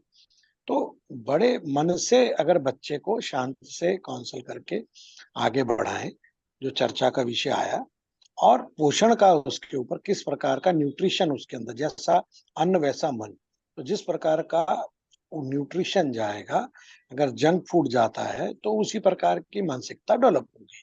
मान लीजिए कि मुहासे हो रहे हैं थोड़े थोड़े और बड़े बच्चे में, तो वो उसको लेकर चिंतित होगा, लेकिन ये भूल जाएगा कि मैं जो खा रहा हूँ। फिर एक्सरसाइज का ना करना, जैसे मोबाइल के ऊपर लगे रहना, तो इन सब चीजों का जो प्रभाव आ रहा है, इसमें चीजों का समाधान ढूंढना है, ताकि मन की स्थिति सम रहे, पॉजिटिव रहे, सकारात्मक रहे, अवसाद में ना जाए या नकारात्मक ना हो जाए। तो इन चीजों का जब हम प्रभाव देखें, माँ बाप देखें, तो उसको हमें ढूंढना है। बच्चा आके नहीं कहेगा कि जी मुझे ऐसा, उसके लक्षणों को आपको देखना पड़ेगा, उसके व्यवहार को पढ़ना पड़ेगा। तो नेगेटिविटी दिख रही है, छोटी छोटी बातों पे रोना है, जिद करना है। जमीन पे देखा होगा सड़क पे, मॉल में, कि बच्चे जमीन पे लेट जाते हैं कि लेकर ही दो, नहीं दोगे तो उनको कोई मतलब नहीं कि वो मॉल में है, घर में है। तो यहाँ उसको बात नहीं समझ आई तो उसने चपाक करके माँ को या बड़ी बहन को थप्पड़ मार दिया, पिता को थप्पड़ मार दिया। तो वो अगर व्यवहार में ये परिवर्तन दिख रहे हैं, तो उसको बैठकर डॉक्टर के साथ चर्चा करके और उसकी काउंसलिंग को लेकर उस पर हमें रास्ता निकालना है, ब्रांडिंग ना करें। तो मेरे को अभी इतना ही जोड़ना है इस विषय में। बहुत बहुत धन्यवाद। तो मनीषा जी, आगे और विशेषज्ञ इस पॉइंट पे कुछ जोड़ना चाहेंगे? वैद्य डॉक्टर जी, सौम्या का काम नहीं कर रहा था उस समय, आई थिंक म्यूट था। अभी अब आप कुछ जोड़ना चाहेंगे? वैद्य वैद्य स्वामी सौम्या, जी, आप अपना पॉइंट। म्यूट हटा के। जो किशोरियां जिसे हम कहते हैं हिंदी में, उसे ही इंग्लिश में बोलते हैं यंग एडल्ट्स। इससे वर्ड से ही पता चल रहा है कि वो कुछ तो पोर्शन उनका यंग पार्ट में है, बच्चे हैं वो थोड़े, और थोड़े बड़े हो रहे हैं। मतलब ये एक ट्रांसफॉर्मेटिव फेज है, एक बदलाव वाला ऐसा फेज है, जिसमें बच्चों को ना तो ये पूरी तरह से बचपना उनके अंदर होता है, ना ये पूरी तरह से वो बड़े होते हैं। तो जनरली पेरेंट्स को लगता है कि ये फेज डील करना बहुत डिफिकल्ट है, होता भी है, बट उससे कहीं ज्यादा कंफ्यूजिंग ये होता है उस टीनेजर के लिए, उस एडोलेसेंट के लिए। तो वो जो किशोरावस्था हम बोलते हैं, उसमें हमें अंडरस्टैंडिंग डेवलप करनी चाहिए बच्चे के साथ। जो उनके माता पिता का जो रिलेशन है, वो एक दोस्त जैसा होना चाहिए, ऐसा नहीं होना चाहिए। क्योंकि उस फेज में क्या होता है, एक हम लोगों ने, मुझे याद है बैक इन स्कूल एक पोएम थी, यंग और एडल्ट। उसमें जो पोइट होता है, वो यही बताता है कि उसको पूरे टाइम ये कंफ्यूजन बना रहता है कि वो बच्चा है या वो बड़ा हो चुका है। क्योंकि जब वो कुछ बच्चे जैसा काम करता है, तो उससे सब लोग कहते हैं अब बड़े हो जाओ। जब वो बड़े जैसा बिहेव करने की कोशिश करता है, तो उसे सब लोग कहते हैं कि अभी आप इतने भी बड़े नहीं हुए हो, ऐसे मत बिहेव करो। तो वो कंफ्यूज स्टेट में रहता है। तो सेम वही कंडीशन होती है। तो ये एक बहुत ही समझ लीजिए कि एडजस्टमेंट वाला फेज है, पेरेंट्स के लिए भी, बच्चों के लिए भी। तो बच्चों के साथ फ्रेंडशिप बनाएं। उनके जो चेंजेस उनके अंदर हो रहे हैं, जो भी फिजिकल उनके अंदर चेंजेस होते हैं, इमोशनल मेंटल चेंजेस होते हैं, जो भी उनकी जो बाहरी बाहरी रूप से भी उनका शरीर जो है वो बदलने लगता है, और मन से भी वो बहुत सारी चीजें, कई बार होता है बच्चों में, जो किशोरावस्था में बच्चे होते हैं, वो देख के तो एरोगेंट लगते हैं, लेकिन उनके अंदर एंजाइटी रहती है, उनके अंदर एक भय रहता है कि मैं कैसे कोप अप करूं, कैसे बाकी बच्चों के साथ, बड़े लोगों के साथ करूं। एक एक्साइटमेंट तो रहता ही है, लेकिन साथ में एक ये एंशियस भी रहता है वो बच्चा, कि इस तरह की सिचुएशन को मैं कैसे हैंडल करूं। तो ऐसे में पेरेंट्स का ये रोल है कि वो उसको ऐसा महसूस कराएं, उसे ऐसा बोलें, उसे ऐसा फील करवाएं कि मैं हमेशा आपके साथ हूँ, नो मैटर व्हाट, कुछ भी क्यों ना हो जाए, मैं आपके साथ हूँ, और मैं आपकी जो भी फीलिंग्स है उसको समझने की कोशिश करना चाहता हूँ। ज्यादा प्रॉब्लमेटिक, ज्यादा परेशानी वाली सिचुएशन तब आती है जब बच्चे जो है पलट के जवाब देने लगते हैं, क्योंकि खास किशोरावस्था में वो बदलाव आते हैं, बच्चे को पता नहीं है हैंडल कैसे करना है। और वो जो भी देख रहे हैं अपने आसपास, खासतौर पे माँ बाप को आपस में बात करते हुए उन्होंने जो देखा, तो उस तरीके से कभी कभी वो भी रिस्पॉन्ड करने लगते हैं। इसी पे मैं छोटा सा जोक सुनाना चाहूंगी कि एक बच्चा होता है, वो अपने उसके फादर जो है उसे बोलते हैं कि पता है बेटा आपको कि आपकी एज में जब लिंकन थे, तो वो कितनी कड़ी मेहनत कर रहे थे। तो वो बोलता है कि हाँ पापा मुझे पता है, लेकिन जब वो आपकी एज में थे, तो वो ऑलरेडी प्रेसिडेंट बन चुके। तो वो पलट के जवाब देता है और वहां पे मतलब वो जोक के फॉर्म में है, लेकिन ये एक रियल लाइफ सिचुएशन में भी देखा जाता है कि कभी कभी बच्चे जो हैं वो उनको समझ नहीं आता तो वो एरोगेंटली रिप्लाई करते हैं। ऐसी कंडीशन में उनको गुस्सा पलट के गुस्सा करना आसान है, वो बहुत इजी तरीका है हैंडल करने का, लेकिन वो सही नहीं है क्योंकि वो उस समय एक फॉर्मेशन वाली एक, आप समझ लीजिए कि एक जो घड़े जो घड़े को तैयार करने में जब हम मिट्टी यूज करते हैं तो उसको जिस तरह से हम ढालना चाहें वैसे डाल सकते हैं। तो वो अडोलेसेंस की वो जो किशोरावस्था की जो उम्र है वो बिल्कुल वैसी ही है। तो इस चीज का बहुत ध्यान रखना है। जो रोगों की हम बात करें, जो समस्याएं जैसे बोला है, तो उसमें मानसिक और मनोदैहिक दोनों तरह के रोग दिखेंगे। जैसे बच्चे जब चिड़चिड़े हो जाते हैं या बहुत अग्रेसिव हो जाते हैं तो सबसे पहली चीज जो अफेक्ट होती है उनका खाना होती है। उनका या तो धीरे धीरे डाइट रिड्यूस हो जाएगी, या वो खाना खाना बंद कर देंगे, या बहुत ज्यादा खाने लगेंगे। कुछ बच्चों में आप देखेंगे तो वो जंक ज्यादा खाने लगेंगे, या स्वीट क्रेविंग्स, उनको मीठी चीजें ज्यादा पसंद आने लगेंगी, मीठा ज्यादा खाने का मन करेगा। तो इस तरह की जो ईटिंग में जो चेंजेस हैं इसको आप देखिए और ये समझने की कोशिश करिए कि आखिर वो बच्चा ऐसा क्यों बिहेव कर रहा है। दूसरा, उनकी नींद में भी आपको फर्क नजर आएगा। बहुत ज्यादा नींद में चेंजेस दिखाई देते हैं जब किशोरावस्था में बच्चे होते हैं, क्योंकि उनके अंदर एक लगातार वो डर बना रहता है। कुछ बच्चे डिप्रेसिव स्टेट में भी जा सकते हैं। तो उन सब सिचुएशंस को, जो इमोशनल चेंजेस है उसकी वजह से कोई बीमारी ना हो, उसको हैंडल करने के लिए बच्चों को एक अपनी स्पेस तो दे, लेकिन उनके साथ थोड़ा टाइम भी स्पेंड करें। मतलब उस चीज का बैलेंस हमें बनाना होता है कि हम उसके साथ टाइम भी स्पेंड करें, लेकिन उसको वो टाइम भी दे रहे हैं जो वो अपने साथ बिताना चाहता है। क्योंकि कुछ बच्चे ओवर इन्वॉल्व, कुछ पेरेंट्स हो जाते हैं बच्चों के साथ, और कुछ होते हैं जो बिल्कुल छोड़ देते हैं बच्चों के बिहेवियर चेंज की वजह से। तो ऐसे में क्या करना है, आपको वो एक्टिविटीज समझनी है, ढूंढनी है जो आप और आपका बच्चा आपके साथ में एंजॉय करते हैं।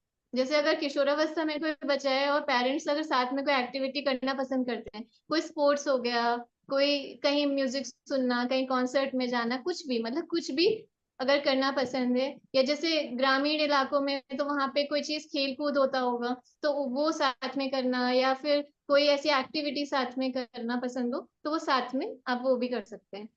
और जो है ये सारी सिचुएशन को सबसे इम्पोर्टेंट इसमें होता है प्यार से हैंडल करें। और अगर बीमारी हो गई है किसी बच्चे में तो सबसे अच्छा उसका तरीका है कि उसको किसी मेंटल हेल्थ प्रोफेशनल, किसी काउंसलर के पास ले जाइए।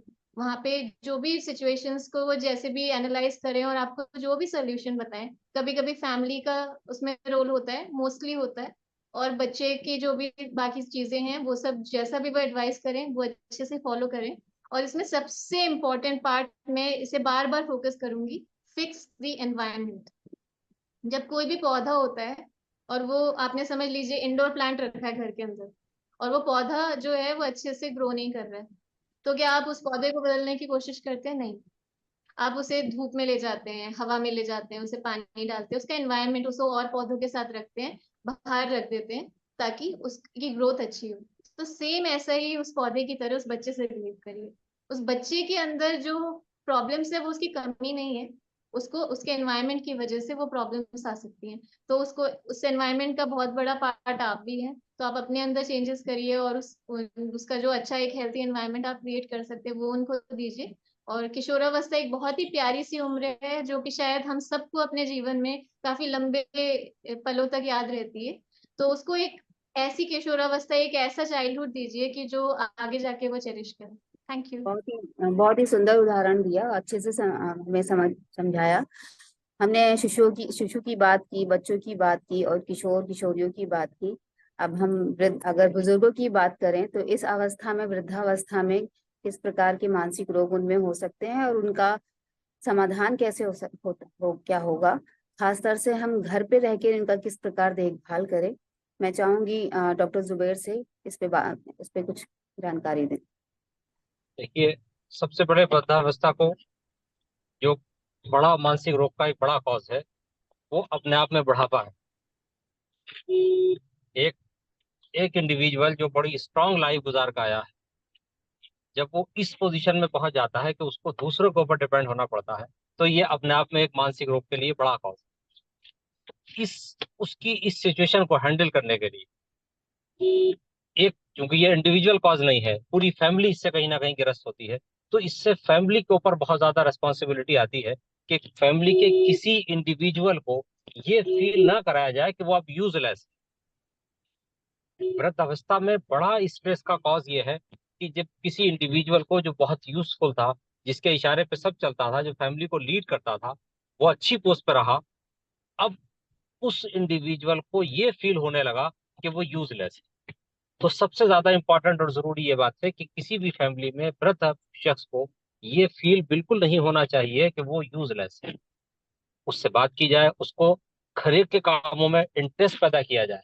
और सबसे ज्यादा जरूरी है, क्योंकि वृद्धावस्था में आदमी फ्री होता है, खाली होता है, तो जो घर के बच्चे हैं उनसे ज्यादा उनका इंटरेक्शन होना चाहिए।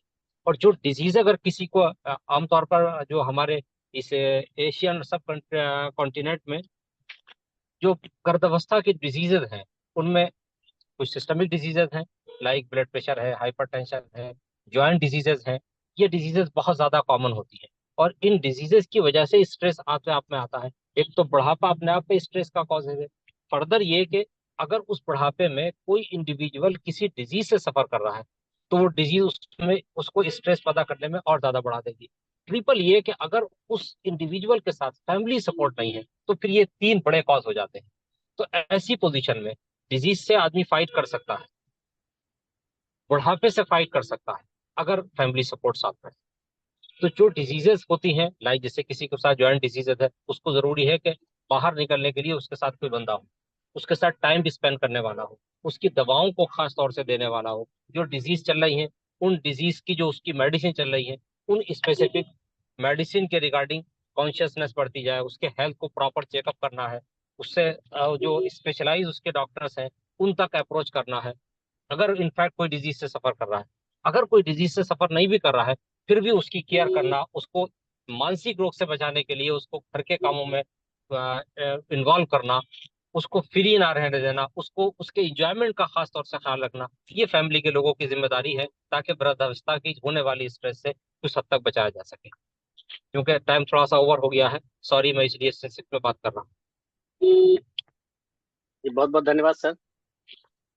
मैं चाहूंगा इस पर और भी जैसे कि कुछ और जोड़ें।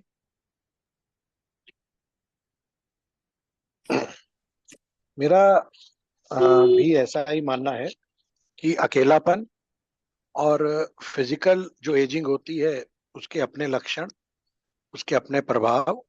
ब्लड प्रेशर में चिड़चिड़ापन हो जाना स्वाभाविक है। शुगर हो जाने पे, शुगर कम या बढ़ होने में चिड़चिड़ापन हो जाना स्वाभाविक है। मेरी इग्नोर होना स्वाभाविक ही है।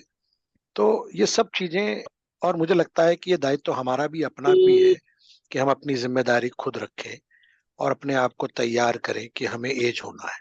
एक उसके साथ शिक्षण इस सारे में बेसिकली अगर प्रेगनेंसी से लेकर बुढ़ापे तक में जाए, तो हम ये मान लेते हैं कि भाई शादी होगी तो ये मान लिया जाएगा कि इसको सब पता ही होगा, उसमें क्या होना है, किन चीजों को, इंटरपर्सनल रिलेशनशिप क्या है, वो स्वभाव है। तो वो पहले तो चल जाता था, जब बड़े समाज में बड़े शादी होती थी तो परिवारों का विवाह होता था। अब आइसोलेटेड परिवार है, छोटे न्यूक्लियर फैमिलीज हैं, कोई किसी के साथ रहता नहीं है। तो उन्हीं परिवारों से निकले हुए बच्चे जब इंडिपेंडेंट जिंदगी को जीने के प्रयास करते हैं, तो ये इंटरपर्सनल कन्फ्लिक्ट्स होते हैं। एजिंग के अंदर भी यही चीजें हो रही होती हैं कि आप रिटायर लाइफ है, यूजफुल है, यूजलेस है, ये सब बातें बात की हैं। जो गांव का व्यक्ति होता है वो भी तो एज होता है, वो चौपाल में जाके बैठ के चौपाल में कुछ बात कर लेता है, कुछ पत्ते खेल लेते हैं, समाचार सुन लेते हैं। तो इन रास्तों को इस भावना से नहीं देखना चाहिए कि वो अपना समय काट रहे हैं। तो इसे मानना चाहिए कि ये जीवन जीने का एक तरीका है। हर किसी की अवस्था में ऐसी ऐसी स्थितियां आएंगी, और हमारा रोल किस स्थिति में क्या रहने वाला है उसको अडॉप्ट करना, एक्सेप्ट करना और आगे बढ़ना। हाँ, जहां तक ब्लड प्रेशर शारीरिक रोगों की बात है, जहां से मन पे प्रभाव ना आए, उसके लिए उनका उपयुक्त इलाज करते रहना चाहिए, और परिवार भी उसके साथ है तो उसकी जिम्मेदारी लेनी चाहिए। लेकिन ये जो इमोशनल, जो जो जिसको भावनात्मक जो परिवर्तन होते हैं, जो हार्मोन्स चेंज हो रहे होते हैं एज में, उसको भी हमें अपनी भी जिम्मेदारी है, परिवार की भी जिम्मेदारी है। लेकिन ये तब आएगा जब समाज में इसके प्रति चेतना होगी। चेतना नहीं होगी, ना तो मैं अपना ध्यान रख पाऊंगा, ना परिवार मेरा ध्यान उस रूप में रख पाएगा। कोई भी अवस्था हो, शिशु की हो, शैशव हो, गर्भकालीन हो और वृद्ध हो, या आप युवा अवस्था में होंगे, तो सही इंफॉर्मेशन सही समय पर सही लोगों तक पहुंचे। बहुत सारा अंबार लगा हुआ है गूगल पे, लेकिन अपने हम चुनते वही है जो हम देखना चाहते हैं। वो ऐसा नहीं होना चाहिए, क्योंकि वो हमारी मानसिक स्थिति को दर्शाता है। आज मैं बहुत खुश हूं तो मैं उस तरह की पिक्चर ही देखूंगा, आज मैं बहुत उदास हूं तो मैं रोने धोने वाली पिक्चर ढूंढूंगा। या आप समझे, मैं एग्जाम्पल के वे में बताऊं तो, आप मैं मतलब चल चला जाता हूँ, धुएं में उड़ाता हुआ चलाता, तो जब मैं मस्त में हूं तो मैं वो गाना गाऊंगा। और अगर मेरी गर्लफ्रेंड भाग गई है तो फिर मैं उस तरह के गाने और राजकुमार के गाने नहीं गाऊंगा। और मैं एरोगेंट हूं तो फिर मैं राजकुमार वाले विषय लूंगा। कहने का मतलब कि हम उस चीज को ढूंढ लेते हैं, जिम्मेदारी हमें लेनी है। जी बहुत बहुत धन्यवाद सर। क्योंकि बहुत कुछ कवर भी हो गया है कि तनाव व चिंता हमारे शरीर व मानसिक स्वास्थ्य को कैसे प्रभावित करती है, इसका निवारण कैसे करेंगे, इसमें कुछ और भी ऐड करना है तो प्लीज कोई विशेषज्ञ इसको ऐड करना चाहेगा कि तनाव और चिंता हमारे शरीर व मानसिक स्वास्थ्य को कैसे प्रभावित करती है और इसका निवारण कैसे करें। डॉक्टर मैं जुबैर लीड जी। मैं एक विषय को रखता कैसा ले हूँ, रहे हैं? जी जी सर। फिर डॉक्टर देखिए देखिए कहाँ तनाव है और कहाँ किसे तनाव मानना है, इसे नहीं समझना है तो तनाव बना रहेगा। मान लीजिए कि एक इंग्लैंड का एग्जांपल लेते हैं कि रानी एलिजाबेथ जब तक थी, चार्ल्स 80 साल के होने जा रहे हैं, 70 साल के होने जा रहे हैं, राजा नहीं बन पा रहे। उनका अपना उसका नजरिया हो सकता है कि माँ तो है लेकिन मैं राजा ही नहीं बन पा रहा, मैं पहले निकल जाऊंगा। तो वो उनकी एक एग्जाम्पल के रूप में मैं समझा रहा हूँ, इसमें कोई इमोशन वो उस तरह का ना ले। तो किसी के लिए प्रमोशन होना तनाव हो सकता है, किसी के लिए प्रमोशन ना होना तनाव हो सकता है। भैया तनाव इसलिए है कि भाई मैं प्रमोटेड हो गया हूँ, ज्यादा काम करना पड़ेगा और मुझे ये भी देखना है, मुझे ये भी नहीं देखना। किसी के घर में बच्चा आ रहा है तो इसलिए तनाव हो सकता है, किसी घर में बच्चा नहीं आ रहा। तो तनाव आपके मन की स्थिति है, इस बात को पहले समझ लीजिए। आप क्या चाहते हैं और आपकी राह में क्या मिल रहा है, इसके बीच के अंतर को तनाव कहते हैं। तो तनाव से बचने का एक ही तरीका है कि सबसे पहले उसको डिनायल फेज में से बाहर आना है। ये मेरे साथ भी हो सकता है, बड़े बड़े राम जी किशन जी के साथ हुआ तो मेरे साथ भी हो रहा है, इसमें कोई ऐसी बात नहीं है। बड़े बड़े लोगों के साथ बहुत कुछ होता है। राम जी इतने सशक्त थे फिर भी पत्नी का हरण हो गया, तो तनाव की स्थिति में रहते तो फिर उसको वापिस नहीं ला सकते थे। तो आप किस स्थिति में अपने आप को तनावग्रस्त करके अवसाद में जाएंगे, या किस स्थिति में अपने आप को उसे चैलेंज के रूप में लेकर अपने आगे के लक्ष्य को धारण करेंगे, इसके बीच में आपको चयन करना है। और ये चयन आपके मन की स्थिति से ही, जो आपकी ट्रेनिंग हुई है, जिसको आपने अपने आइडल्स में माना है, ये सब चीजें उसमें प्रभावी होंगी। इस बात को हमें ध्यान में रखना पड़ेगा। एक छोटी सी बात कह के मैं बाकी अपने मित्रों को कहूंगा कि इसमें कुछ और जोड़े। जीवन शैली बहुत जरूरी है, सूरज को देखना बहुत जरूरी है, सूरज के साथ उदय होना बहुत जरूरी है। सूरज की रोशनी अगर आती है तो उससे सूर्य नमस्कार को पूर्ण भी माना जाता है। लेकिन अब क्लोज एनवायरनमेंट में है, एसी में रहते हैं, छाया करके रहते हैं, तो उससे अवसाद बढ़ने वाला है। इसको आप रोक नहीं सकते, क्योंकि आपकी जो बायोलॉजिकल साइकिल है वो सूर्य के साइकिल के साथ जुड़ी हुई है। रात को 10 बजे ही शादी में जाके खाना खाना है, या घर आके 10 बजे ही खाना खाना है। तो सूरज ने तो नहीं कहा, तो जैन समाज ने बताया था कि सूरज ढलने के बाद नहीं खाना है, क्योंकि लीवर जुड़ा हुआ है। जब लीवर और आपके शरीर के त्वचा के ऊपर कण आपकी रोशनी को देते हैं, वो उसको पता लगता है वहां से कि दिन हुआ या रात हुई। तो इन चीजों को नेचर के साथ जोड़कर देखना चाहिए। मुझे अभी कहने को तो बहुत कुछ हो सकता है, लेकिन बाकी लोग भी कहें तो अच्छा होगा। धन्यवाद।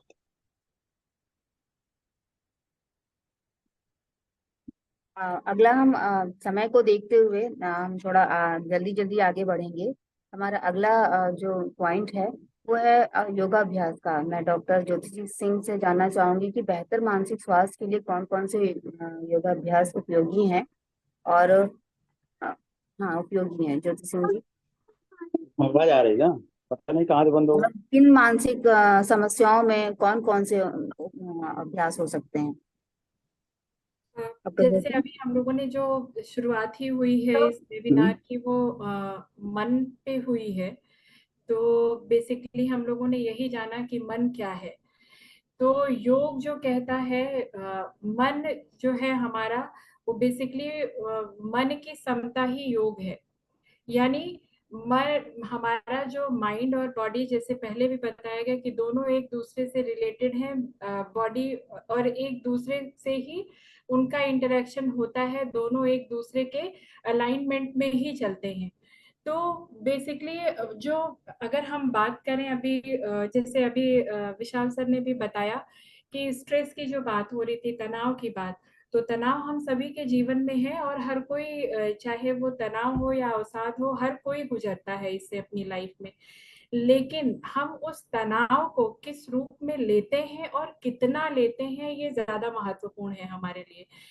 कब तनाव लेना अच्छा है अगर हमारे पास कोई ऐसा टास्क आया, कुछ हमने हमारे लिए वो जरूरी है, कितना तो तनाव जरूरी है हमें लेना कि चलो हमें ये तो काम करना है, हमें करना है और हमें अपने टास्क तक पहुंचना है, ये हमारा लक्ष्य है और बिना तनाव लिए हम नहीं कर पाएंगे, ये फैक्ट है। लेकिन अगर उसी तनाव को हम परसिस्टेंटली कंटिन्यूअसली उसमें निरंतरता अपने व्यवहार में बनाए रखते हैं, तो उससे धीरे धीरे धीरे धीरे क्या होता है कि हमारा जो शारीरिक जो मानसिक जो स्थिति होती है उसमें थोड़ी थोड़ी चीजें हमारी गड़बड़ होने लगती हैं। जैसे हमारा इम्यून सिस्टम सबसे पहले गड़बड़ होता है, रोग प्रतिरोधक क्षमता हमारी गड़बड़ होती है, कभी कभी उससे हेडेक बहुत जल्दी हमारा बढ़ता है, हमारा मेटाबॉलिज्म हमारी पाचन क्रिया बहुत जल्दी गड़बड़ होती है। तो कहीं ना कहीं जो हमारा मन है वो शरीर से बहुत ज्यादा इंटरकनेक्टेड है। तो इस स्थिति में हम सबसे पहले तो अपने मन को बहुत ज्यादा एक आराम देने की कोशिश करेंगे, रिलैक्स होने की कोशिश करेंगे। जैसे हमने पहले भी कहा था कि रिलैक्सेशन जो थेरेपी है, रिलैक्सेशन जो एक्सरसाइज है, वो बहुत ही अच्छी एक्सरसाइज है हमारे लिए।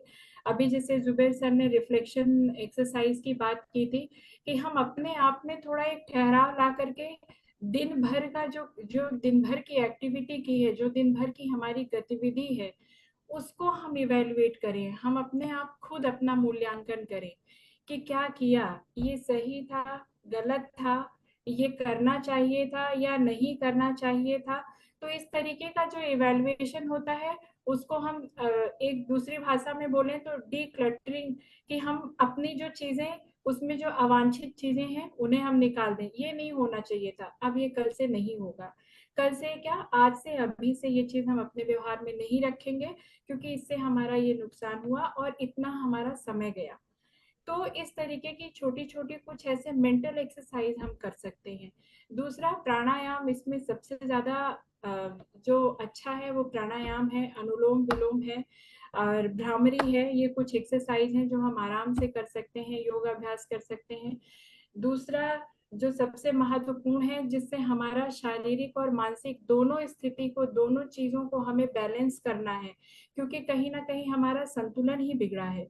तो सूर्य नमस्कार इसके लिए सबसे अच्छा एक तरीका है कि सूर्य नमस्कार जब हम सुबह उठे और जो सूरज की पहली किरण है, लालिमा है, उसमें हम सूर्य नमस्कार कर रहे हैं, क्योंकि कुछ ये ऐसी एक्सरसाइज है जिसमें हमें किसी भी चीज की जरूरत नहीं है सिवाय एक दरी या चटाई के। तो उसमें हम आराम से कर सकते हैं, हमें कहीं से कुछ नहीं लेना है, कुछ नहीं करना है। तो सूर्य नमस्कार जब हम करते हैं तो हमारी पूरी बॉडी वार्म अप होती है, पूरा हमारा शरीर, हमारे पूरे शरीर को जो है वार्म अप मिलता है, एनर्जी मिलती है। उससे क्या होता है कि जब हमें स्वेटिंग होती है, पसीना आता है, तो इस तरीके से हमारा जो स्ट्रेस लेवल है, जो हमारा एग्रेशन, जो हमारा तनाव है, जो हमारे अंदर आक्रामकता है, वो धीरे धीरे धीरे धीरे अपने आप ही सेटल होने लगता है। और जब वो चीजें सेटल होती हैं तो हमें अपने आप ही हमको रिलैक्स मिलता है। दूसरा ध्यान है, ध्यान में भी कई क्रियाएं हैं, जैसे किसी भी चीज को फोकस करना है तो हम बच्चों को सबसे ज्यादा जो है वो त्राटक क्रिया के लिए बताते हैं। त्राटक क्रिया बहुत अच्छी है, चैंटिंग, आप किसी भी मंत्र का या किसी भी चीज़ का जाप कर सकते हैं। मेडिटेशन, शांत बैठ करके आजकल बहुत से जैसे वही है कि सिलेक्टिव चीज़ें, बहुत सी ज़्यादा चीज़ें हैं आपकी गूगल पे और नेट पे, सोशल मीडिया पे अच्छी भी चीज़ें हैं, तो उसमें और सबसे बड़ी चीज़ है कि अपने आप को पॉजिटिव रखने के लिए अपने आप से पॉजिटिव बातें कहें, जिसे हम अफर्मेशंस कहते हैं कि हम अच्छे हैं। खुद पे सेल्फ कॉन्फिडेंस जो बूस्ट करना है वो स्टार्ट करना शुरू करें। ये कुछ छोटी छोटी सी मेंटल एक्सरसाइजेज हैं जिसको करने से कहीं ना कहीं हमारा जो मन है, जो हमको लगता है कि नहीं अब हम खुद बहुत अच्छे लग रहे हैं। और जो सबसे बड़ी चीज़ है कि जो अपनी हॉबी है वो हमें अपने जीवन में कभी नहीं छोड़ना चाहिए, क्योंकि जो हॉबीज होती हैं उससे बेसिकली जो हमारा हमें खुद को सेटिस्फेक्शन बहुत मिलता है, क्योंकि हम उसमें अपना खुद का सेल्फ अप्रेजल करते हैं कि अरे ये तो मैं बहुत अच्छा बनाता हूँ या बनाती हूँ, ये मैं मुझसे बहुत अच्छा होता है। तो हॉबीज को अपनी लाइफ में जरूर रखें। हॉबीज ऐसी होनी चाहिए जिसमें आप मेंटली और फिजिकली यानी शारीरिक और मानसिक रूप से इन्वॉल्व हो। तो इस तरीके की कुछ छोटी छोटी एक्सरसाइजेज हैं जिनको हम अपने जीवन में दैनिक दिनचर्या में एक रूटीन में खुद अपने लिए एक समय निकाल कर बना लें। 24 घंटे का 1 घंटा सिर्फ हम अपने आप को दें अगर, तो भी हमारी लाइफ बहुत अच्छी और बहुत बेहतर हो जाएगी। अगला बिंदु मैं वैद्य सौम्या जी से चाहूंगी कि उस पर बात करें। मानसिक रोग और मानसिक विकास में जो हमारे आसपास जो हमारे घर में मिलने वाले घरेलू मसाले हैं, जड़ी बूटियां हैं और सामान्य औषधीय पौधे हैं, उनकी क्या उपयोगिता है, उनका प्रयोग बताएं। वैद्य सौम्या। जब मानसिक रोगों की बात आती है तो as a professional health counsellor और एज एन एक्सपर्ट मैं यही बताऊंगी कि आप जब रोग हो चुका है तो वो प्रिवेंटिव स्टेट में नहीं, तो आप सबसे पहले तो किसी मेंटल हेल्थ प्रोफेशनल से मिले, किसी काउंसलर से, साइकोलॉजिस्ट से, या कोई आयुर्वेद फिजिशियन से, साइकेट्रिस्ट से, जो भी आपके आसपास क्वालिफाइड है उससे मिले। क्योंकि जब कंडीशंस ऐसी असंख्य तरह की बीमारियां होती है, ऐसे असंख्य रोग हैं मानसिक जो कि बहुत पर्सनलाइज, जिसमें ट्रीटमेंट चाहिए होता है। किसी कंडीशन में हम घी का इस्तेमाल करते हैं, किसी में हम कुछ दिनों तक घी बंद करते हैं, किसी में कुछ मसालों का यूज करते हैं, किसी में कुछ और मना करते हैं। तो हम किसी पर्टिकुलर जड़ी बूटी, और जड़ी बूटियां भी ऐसे ही असंख्य है जो कि औषधीय फॉर्म में हम लोग यूज करते हैं, तो इसको मैं यही कहूंगी कि किसी एक प्रोफेशनल से मिलके और उससे कंसल्ट करिए। और सबसे पहले मैं यही कहूंगी कि उस सिचुएशन तक ही क्यों पहुंचना है, मतलब उस अगर रोग हो गया है तब तो फिर आपको जरूरत पड़ेगी किसी एक्सपर्ट की, लेकिन उससे पहले उसको प्रिवेंट ही करना ज्यादा अच्छा है, क्योंकि मानसिक रोग जो है वो बहुत ही खतरनाक और कभी कभी लाइफ थ्रेटनिंग भी हो जाते हैं। तो उसमें अगर हम कुछ दिनों तक घर में नुस्खे करेंगे या फिर कुछ स्पेसिफिक जड़ी बूटियों को घर में यूज करने की कोशिश करें, और वो सिचुएशन कभी कभी देखने से उतनी सीरियस नहीं लगती है, और वो फिर वो लैप्स, मतलब वो आगे जा सकता है, वो रोगी जो है उसकी सिचुएशन नेक्स्ट स्टेज में जा सकती है, तो बेटर है कि उसे अर्ली स्टेज में डायग्नोस कराएं और वो ट्रीटमेंट करें, तो वो बहुत ही एक पॉजिटिव और हेल्थी लाइफस्टाइल लीड कर सकते हैं। Thank you. हम सामान्य स्थितियों की बात करें, जैसे बुद्धि बढ़ा, अक्सर सुनते हैं बुद्धि बढ़ाने के लिए ये पौधा इस्तेमाल करें या ये खाएं, या नींद नहीं आ रही है, जो बहुत ही सामान्य स्थिति में हो, जब तो क्या इन चीजों, जड़ी बूटियों का प्रयोग किया जा सकता है? नींद ना आना तो एक व्याधि की वजह से भी हो सकता है। सामान्य स्थितियों की हम बात करें तो हमें ज्यादातर सात्विक आहार लेना चाहिए। जैसे अगर हमें प्रिवेंटिव एस्पेक्ट में बोले, घी हो गया, उसका एक सही तरीके से यूज करना है, क्योंकि आजकल आप देखेंगे एयर फ्रायर्स बहुत आ रहे हैं। ज्यादातर न्यूज में ज्यादातर लोग जो सोशल मीडिया इन्फ्लुएंसर्स हैं वो इसको बहुत प्रमोट करते हैं कि घी का यूज नहीं करिए या फिर ऑयल का यूज मत करिए। तो ऑयल को एक बैलेंस स्टेट में भी, बॉडी में घी को एक बैलेंस स्टेट में यूज करना जरूरी है। और अगर सात्विक की बात करें तो घी ज्यादा सात्विक है as compare to other substances. जो घी जो है वो ज्यादा सत्व को बढ़ाता है, हमारे मन की पॉजिटिव एनर्जी को बढ़ाता है। फिर दूसरा फ्रूट्स हैं, जो सीजनल फ्रूट्स हो गए, जैसे आज के टाइम में अगर आप देखें तो मैंगोज हैं जो अभी इस सीजन के फ्रूट्स हो गए, या फिर जो जामुन होते हैं या फालसा होता है, जैसे कोई भी सीजन है। फिर सर्दियों में आप जाएंगे तो उस समय सेब होता है। इस तरह की जो सीजनल है, क्योंकि अभी मार्केट में हर चीजें अवेलेबल है, तो जो सब्जियां होंगी वो भी जो मौसम की सब्जियां हैं, मौसम के फल हैं, गेहूं की बनी चीजें, क्योंकि आजकल ये ग्लूटेन फ्री डाइट का एक थोड़ा आ गया है। तो आप देखेंगे तो साइंस घूम फिर के तो सच की तरफ ही जा रही है। वो जब इतने साल पहले निकाला कि घी की वजह से हार्ट डिजीज होती है, फिर उन्होंने रिसर्च करी, अल्टीमेटली वो ट्रूथ की तरफ ही पहुंचे। तो उसे पता चला कि घी एक स्पेसिफिक अमाउंट में जरूरत है, लेकिन उसको डाइजेस्ट करने के लिए एक्सरसाइजेस चाहिए। अगर आप मेंटल हेल्थ की चीजें देखेंगे तो ये दोनों चीजें आपकी मेंटल हेल्थ को भी उतना ही पॉजिटिवली अफेक्ट करती है।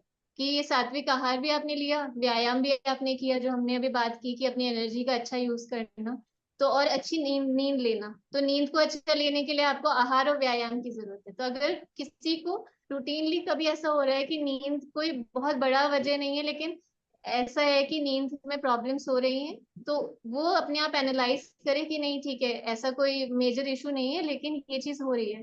तो कहाँ पे लैकिंग है? हो सकता है एक्सरसाइज नहीं हो रहा, हो सकता है बॉडी में जितनी स्ट्रेंथ है उसका यूज ही नहीं कर रहे हैं, तो हम थक ही नहीं रहे हैं, तो हमें नींद कहाँ से आएगी?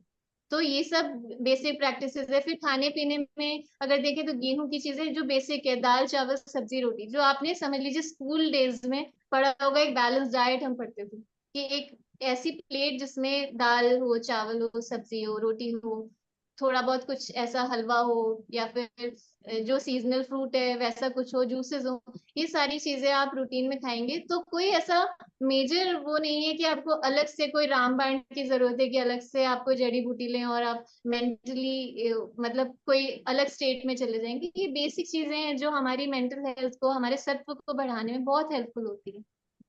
Thank you. Thank you. Ashish ji, आप इसमें कुछ ऐड करेंगे कि जी मनीषा मानसिक जी, विकास? वो जो जो फोटो एक एट अ ग्लांस बता देते हैं, सभी विशेषज्ञों ने जो बताया है उसको एट अ ग्लांस बता देते हैं। आपको शेयर कर दीजिए थोड़ा, तो हम देखेंगे कि सभी लोगों ने बताया भी है कि सुबह जो है सबसे पहले तो है जल्दी उठना सभी को शुरू करना पड़ेगा। क्योंकि सूर्योदय से पहले अगर जो हम उठते हैं तो बहुत सारी मन स्थिति जो है हमारी अपने आप ही ठीक हो जाती है। क्योंकि मन ऐसी चीज है जिसे हम जानते ही नहीं। अभी वैद्य सौम्या जी ने भी बताया कि ये एक फिजिकल बॉडी नहीं है, ये एक वर्चुअल है, जो हम एक थिंक है, एक ऐसी चीज है जिसको हम पकड़ सकते हैं। तो उसको कैसे हम ट्रीट करें, कैसे उसको हम काबू में लाएं, इसके लिए सबसे पहले आपको सूर्योदय से पहले उठना पड़ेगा और अपने शरीर को, यानी कि खासकर अपने मस्तिष्क को स्वस्थ रखना पड़ेगा। उसके लिए आप दिन में 2 बार कम से कम नस्य लें, यानी कि नाक में तेल डालें या तेल लगाएं। इससे क्या होगा कि जो सुप्रा क्लेविकुलर रीजन है, यानी कि क्लेविकल से यानी कंधे से ऊपर के जितने भी बीमारियां होती हैं, वो नाक से संबंधित हो, कान से संबंधित हो, मस्तिष्क से संबंधित हो या मन से संबंधित हो, ये सभी हमारे धीरे धीरे काबू में आने लगती हैं। फिर हम देखेंगे नेक्स्ट में कि हमें सात्विक भोजन, जैसा कि अभी सौम्य जी ने भी बताया, ज्योति जी ने भी बताया और चड्ढा जी ने भी बताया कि हमें जो है सात्विक भोजन करना चाहिए। मनीषा जी नेक्स्ट। तो सात्विक भोजन में भी अभी सौम्य जी ने सारा बता दिया क्या क्या हम खा सकते हैं उसमें। और फिर देखेंगे कि वात, मनीष तो फिर देखेंगे कि वात पित्त कफ 3 प्रकार की जो है हमारे शरीर में अ, जो एक एनर्जी होती है जो हमारे शरीर का संचालन करती हैं। तो वात में जो प्राण वायु होती है वो हमारे मन को कंट्रोल करने के लिए काफी हेल्पफुल होती है। तो प्राण वायु को काबू में करने के लिए हमें अनुलोम विलोम प्राणायाम वगैरह जितना भी अभी ज्योति जी ने भी बताया है, वो सारे प्राणायाम अगर हम करते हैं तो प्राण वायु हमारी जो है धीरे धीरे काबू में आती है, जिससे हम मन पर कंट्रोल पा सकते हैं। और ऐसे ही साधक पित्त जो है, पित्त में जो साधक पित्त है वो उसको कंट्रोल करने के लिए सबसे अच्छा होता है कि हम अपने इष्ट की प्रार्थना अगर हम करते हैं, इष्ट को याद करते हैं, तो उससे हमारा जो साधक पित्त होता है वो धीरे धीरे कंट्रोल में आता है।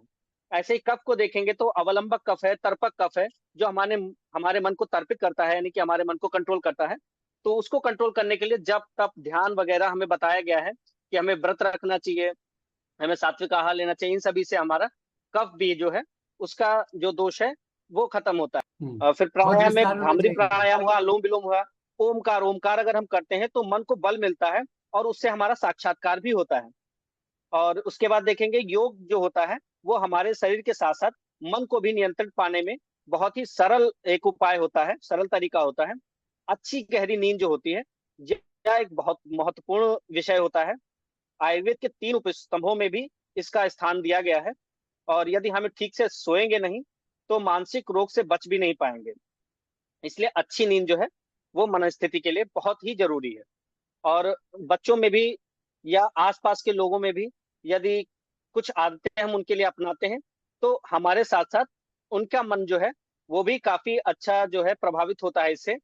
तो अगर हम देखेंगे तो उनकी अगर हम तारीफ करते हैं, उनको शाबाशी देते हैं, उनको आश्वासन देते हैं, जैसे कि अभी सौम्या जी ने कहा था कि मैं हूं ना, अगर ये ऐसा आश्वासन बच्चों को मिल जाता है या हमारे आसपास के लोगों को मिल जाता है तो उनकी भी मनस्थिति बहुत ही अच्छी होती है और साथ के साथ हमारी मनस्थिति भी बहुत ही अच्छी होती है। और जिन बच्चों को दिन में कम से कम बड़ों का या अपने पापा का 20 मिनट यानी 1440 मिनट होते हैं पूरे दिन में, उसमें से सिर्फ 20 मिनट अगर अपने बच्चों को हम देते हैं तो आप देखेंगे कि उनमें जो है आत्मसम्मान जो है बहुत उच्च कोटि का हो जाता है। और उनमें जो है स्वाभाविक जो मन की समस्याएं होती हैं यानी बिहेवियर प्रॉब्लम्स जो होती हैं, स्वभाव की समस्याएं, वो भी बहुत ही कम देखने को मिलती हैं। तो इसके लिए हम क्या कर सकते हैं, तो उनके साथ आप खाना खाइए, खाना खाते खाते थोड़ा बहुत जो है छोटी मोटी आप बातें कीजिए, स्कूल उनको छोड़ने जाइए और बीच में उनसे बातें करते हुए जाइए। अगर हो सके तो मॉर्निंग वॉक, अगर नहीं हो पा रहा है तो इवनिंग वॉक जो है उनके साथ कीजिए और उसमें उनसे बातें कीजिए। संडे के दिन बच्चों के साथ कोई एक्टिविटी कीजिए और कुछ समझ में ना आए तो बच्चों से बातें कीजिए और उनको सुनिए, क्योंकि उनके पास बातें करने के लिए बहुत कुछ होता है। और अगर उनको आप सिर्फ सुन लेते हैं तो भी उनका आत्मविश्वास काफी अच्छा होता है और वो आगे चल के उनको मन की जो समस्याएं होती हैं बहुत ही कम होती हैं।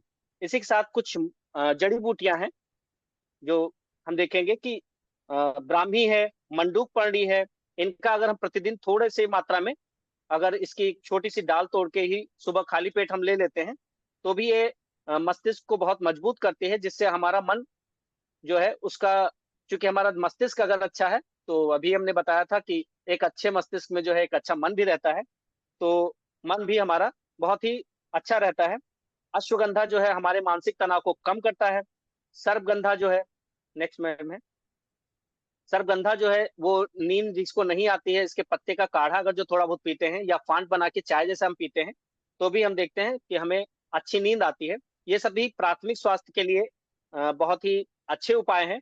और लास्ट में जो वचा होती है, वचा हमारे मस्तिष्क को बहुत ही अच्छा प्रभाव देती है। तो थोड़ी सी वचा शहद के साथ अगर जो हम सुबह खाली पेट चाटते हैं तो उससे भी हमारा मन जो है शांत रहता है और हमारा मस्तिष्क जो है स्वस्थ रहता है।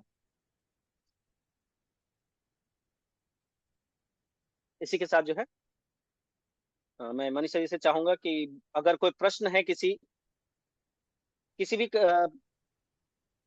जो हमारे प्रतिभागी हैं किसी का प्रश्न है कोई तो वो पूछ सकता है अभी। किशन कुमार जी ने बीच में हाथ उठाया था, अभी शायद वो हैं कि नहीं ये पता नहीं। मैं ये चाहूंगा कि आखिर में हमारे जो चारों विशेषज्ञ हैं वो एक एक मिनट में जो बातें छूट गई हों वो अगर जोड़ना चाहें एक एक मिनट में तो अपनी तरफ से जोड़ सकते हैं। जुबैर साहब, ज्योति जी, चड्ढा जी।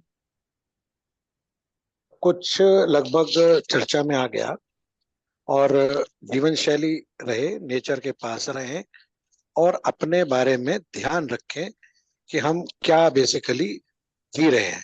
तो वो अगर ध्यान में रहेगा, माइंडफुलनेस जिसे कहते हैं, यथार्थ के साथ कनेक्ट, वो जरूरी है।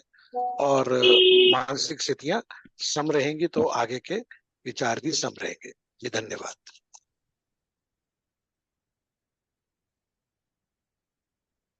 जुबैर साहब, सर जुबैर साहब आप कुछ कहना चाहेंगे अपने हेलो मैसेज? हाँ जी, टेक होम मैसेज के तौर पर हाँ सिर्फ 2-3 बातें मैं कहना चाहूंगा। प्लीज।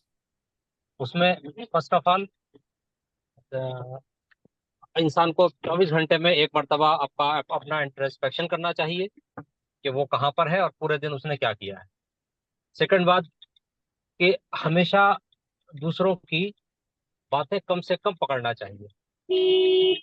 थर्ड इम्पोर्टेंट बात कि जो हमारी वोकैबुलरी है इसको हमको इम्प्रूव करना चाहिए। बहुत सारी चीजें ऐसी होती हैं कि वो ये जो इश्यूज आते हैं वो हमारी वोकैबुलरी के इशू आते हैं कि हमको उसके लिए एग्जैक्ट वर्ड नहीं पता होता है। तो हमको अपनी वोकैबुलरी को ठीक करना चाहिए। और आखिरी मैसेज मेरा है कि हम बहुत से मौकों पर सोचते बाद में है, रिएक्ट पहले करते हैं। इसका जस्ट अपोजिट कर देना है कि हमको सोचना पहले है, रिएक्ट बाद में करना था। और लास्ट पॉइंट ये है कि हम जिस स्थिति में हैं उस स्थिति को एडॉप्ट करना चाहिए, और जितनी जल्दी हम एडॉप्ट कर लेंगे उतना ही मानसिक रोगों से हम दूर रहेंगे। ये 2-4 मेरे टेक होम मैसेज थे। बहुत खूब, इसके बहुत साथ आप खूब। सबका बहुत बहुत शुक्रिया। बहुत बहुत सौम्या बहुत जी, अच्छा बताया सर। आप कुछ ऐड करेंगे Saumya ji? Last minute message. मैं सिर्फ इतना ऐड करूंगी कि हम सबकी अपनी इंडिविजुअल लाइफ है। आज के जो ये भाग दौड़ की दुनिया में ज्यादातर लोग अपनी लाइफ में जी ही नहीं रहे हैं, वो दूसरों की लाइफ से अपनी तुलना करते हैं। तो वो तुलना बंद करें, आपके अंदर अपने आप कॉन्फिडेंस आएगा, अपने आप मेंटल हेल्थ अच्छी होगी। दूसरा, एक आपके अंदर एटीट्यूड ऑफ ग्रैटिट्यूड होना चाहिए। मतलब आपके पास क्या नहीं है देखना तो बहुत आसान है, लेकिन ऐसी बहुत सारी चीजें हमारे पास होती हैं, अगर आप ध्यान दें, जिसपे शायद दूसरे लोग प्रे कर रहे होंगे उनके पास नहीं है। तो वो चीजें ढूंढना, उसको रोज एड्रेस करना कि ऐसी क्या चीजें हैं जिनके बिना शायद हम नहीं रह पाते और हम उसे अनदेखा कर रहे हैं सिर्फ उन चीजों की वजह से जो हमारे पास नहीं है। और तीसरा जो है कि जो हम लोग रूटीन में कभी कभी छोटी छोटी चीजें, आप अपने फ्रेंड्स के साथ बैठेंगे तो बहुत सारे लोग, कुछ फ्रेंड्स ऐसे होते हैं जो ऐसी कैजुअली चीजों की बात करते हैं। उनका इंटेंशन भले नहीं होता कि वो किसी की बुराई करें या गॉसिप करें, लेकिन उनकी हैबिट होती है। उन हैबिट्स को माइंडफुली चेंज करिए, क्योंकि वो आपकी लाइफ को चेंज करता है। आप छोटी छोटी चीजें, अगर किसी की लाइफ में क्या चल रहा है या किसी को क्या प्रॉब्लम है, मनी उसको कौन लगा गया? तो ये आगे सब देखा, बहुत इसके आगे देख। इंफॉर्मेशन आपकी लाइफ में लेकर आएगा। Thank you so much. Thank you. Jyoti ji. मैं कुछ चीज़ें ऐड ऑन करना चाहूँगी। देखिए, लगभग सभी ने बात कर ली है, लेकिन मुझे लगता है कि अपनी लाइफ में ना हमेशा एक ओरिजिनलिटी होनी चाहिए कि हम अपने आप को रियलिस्टिक प्रेजेंट करें। हम जैसे हैं, हम जैसे सौम्या जी ने बोला कि हमें दूसरों से कंपैरिजन नहीं करना चाहिए। तो बी रियलिस्टिक टू योरसेल्फ। अपने आप को समझिए, अपने आप को समझने की कोशिश करिए और उसी तरीके से अपने व्यक्तित्व को सामाजिक तौर पे रिप्रेजेंट करिए, लोगों के सामने रखिए कि ये हम हैं, ये हमारी आइडेंटिटी है। तो अपनी आइडेंटिटी कभी दूसरों के चक्कर में नहीं लॉस करिए। दूसरा ये है कि अपनी जो मिस्टेक्स है, गलतियां सबसे होती हैं और गलतियों से ही हम सीखते हैं। तो जो अपनी मिस्टेक्स है ना, उनको ऐसे मत, उस पे गिल्ट फीलिंग मत ले आइए, उससे सीखिए, आगे बढ़िए। एक तरीके से सेलिब्रेट करिए कि अगर ये गलती नहीं होती तो हमें समझ में नहीं आता कि हमें करना क्या है आगे। तो उस गलती से जो आप रियलाइज करते हैं, जो सीखते हैं, उसको सेलिब्रेट करिए और जीवन में आगे बढ़िए। दूसरा तीसरा जो सबसे बड़ा एक ये है कि जो हमेशा अपने आप को इसमें मत रखिए, अब दूसरों से कंपैरिजन करने के बजाय आप अपने सक्सेस को, अपने अचीवमेंट को हमेशा रिकॉल करें और ध्यान रखें कि इस काम को हमने कैसे किया था। तो आप अपनी कैपेबिलिटी पे, अपने सेल्फ कॉन्फिडेंस को बनाए रखें। धन्यवाद। मनीषा जी, आशीष जी, आप लोग कुछ वाइंड अप करें।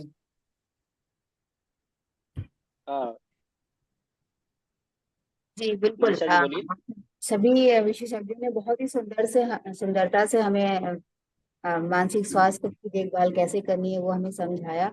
और हमारे दैनिक दिनचर्या में जितनी होने वाली सभी घटनाओं में जो भी अच्छी चीजें हैं, जो भी सकारात्मक चीजें हैं, उसे हम आत्मसात करें, जिससे हमारा मानसिक स्वास्थ्य अच्छा रहे।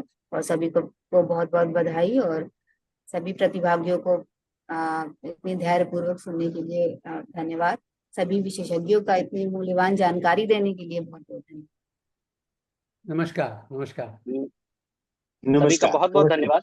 और मैं नमस्कार। यही चाहूंगा कि हफ्ते में कम से कम एक बार एक सभी लोग मिलके पारिवारिक एक पिक्चर देखिए, और नहीं तो कोई पुराना एल्बम उठा लीजिए और उसको सभी परिवार के साथ मिलके देखिए।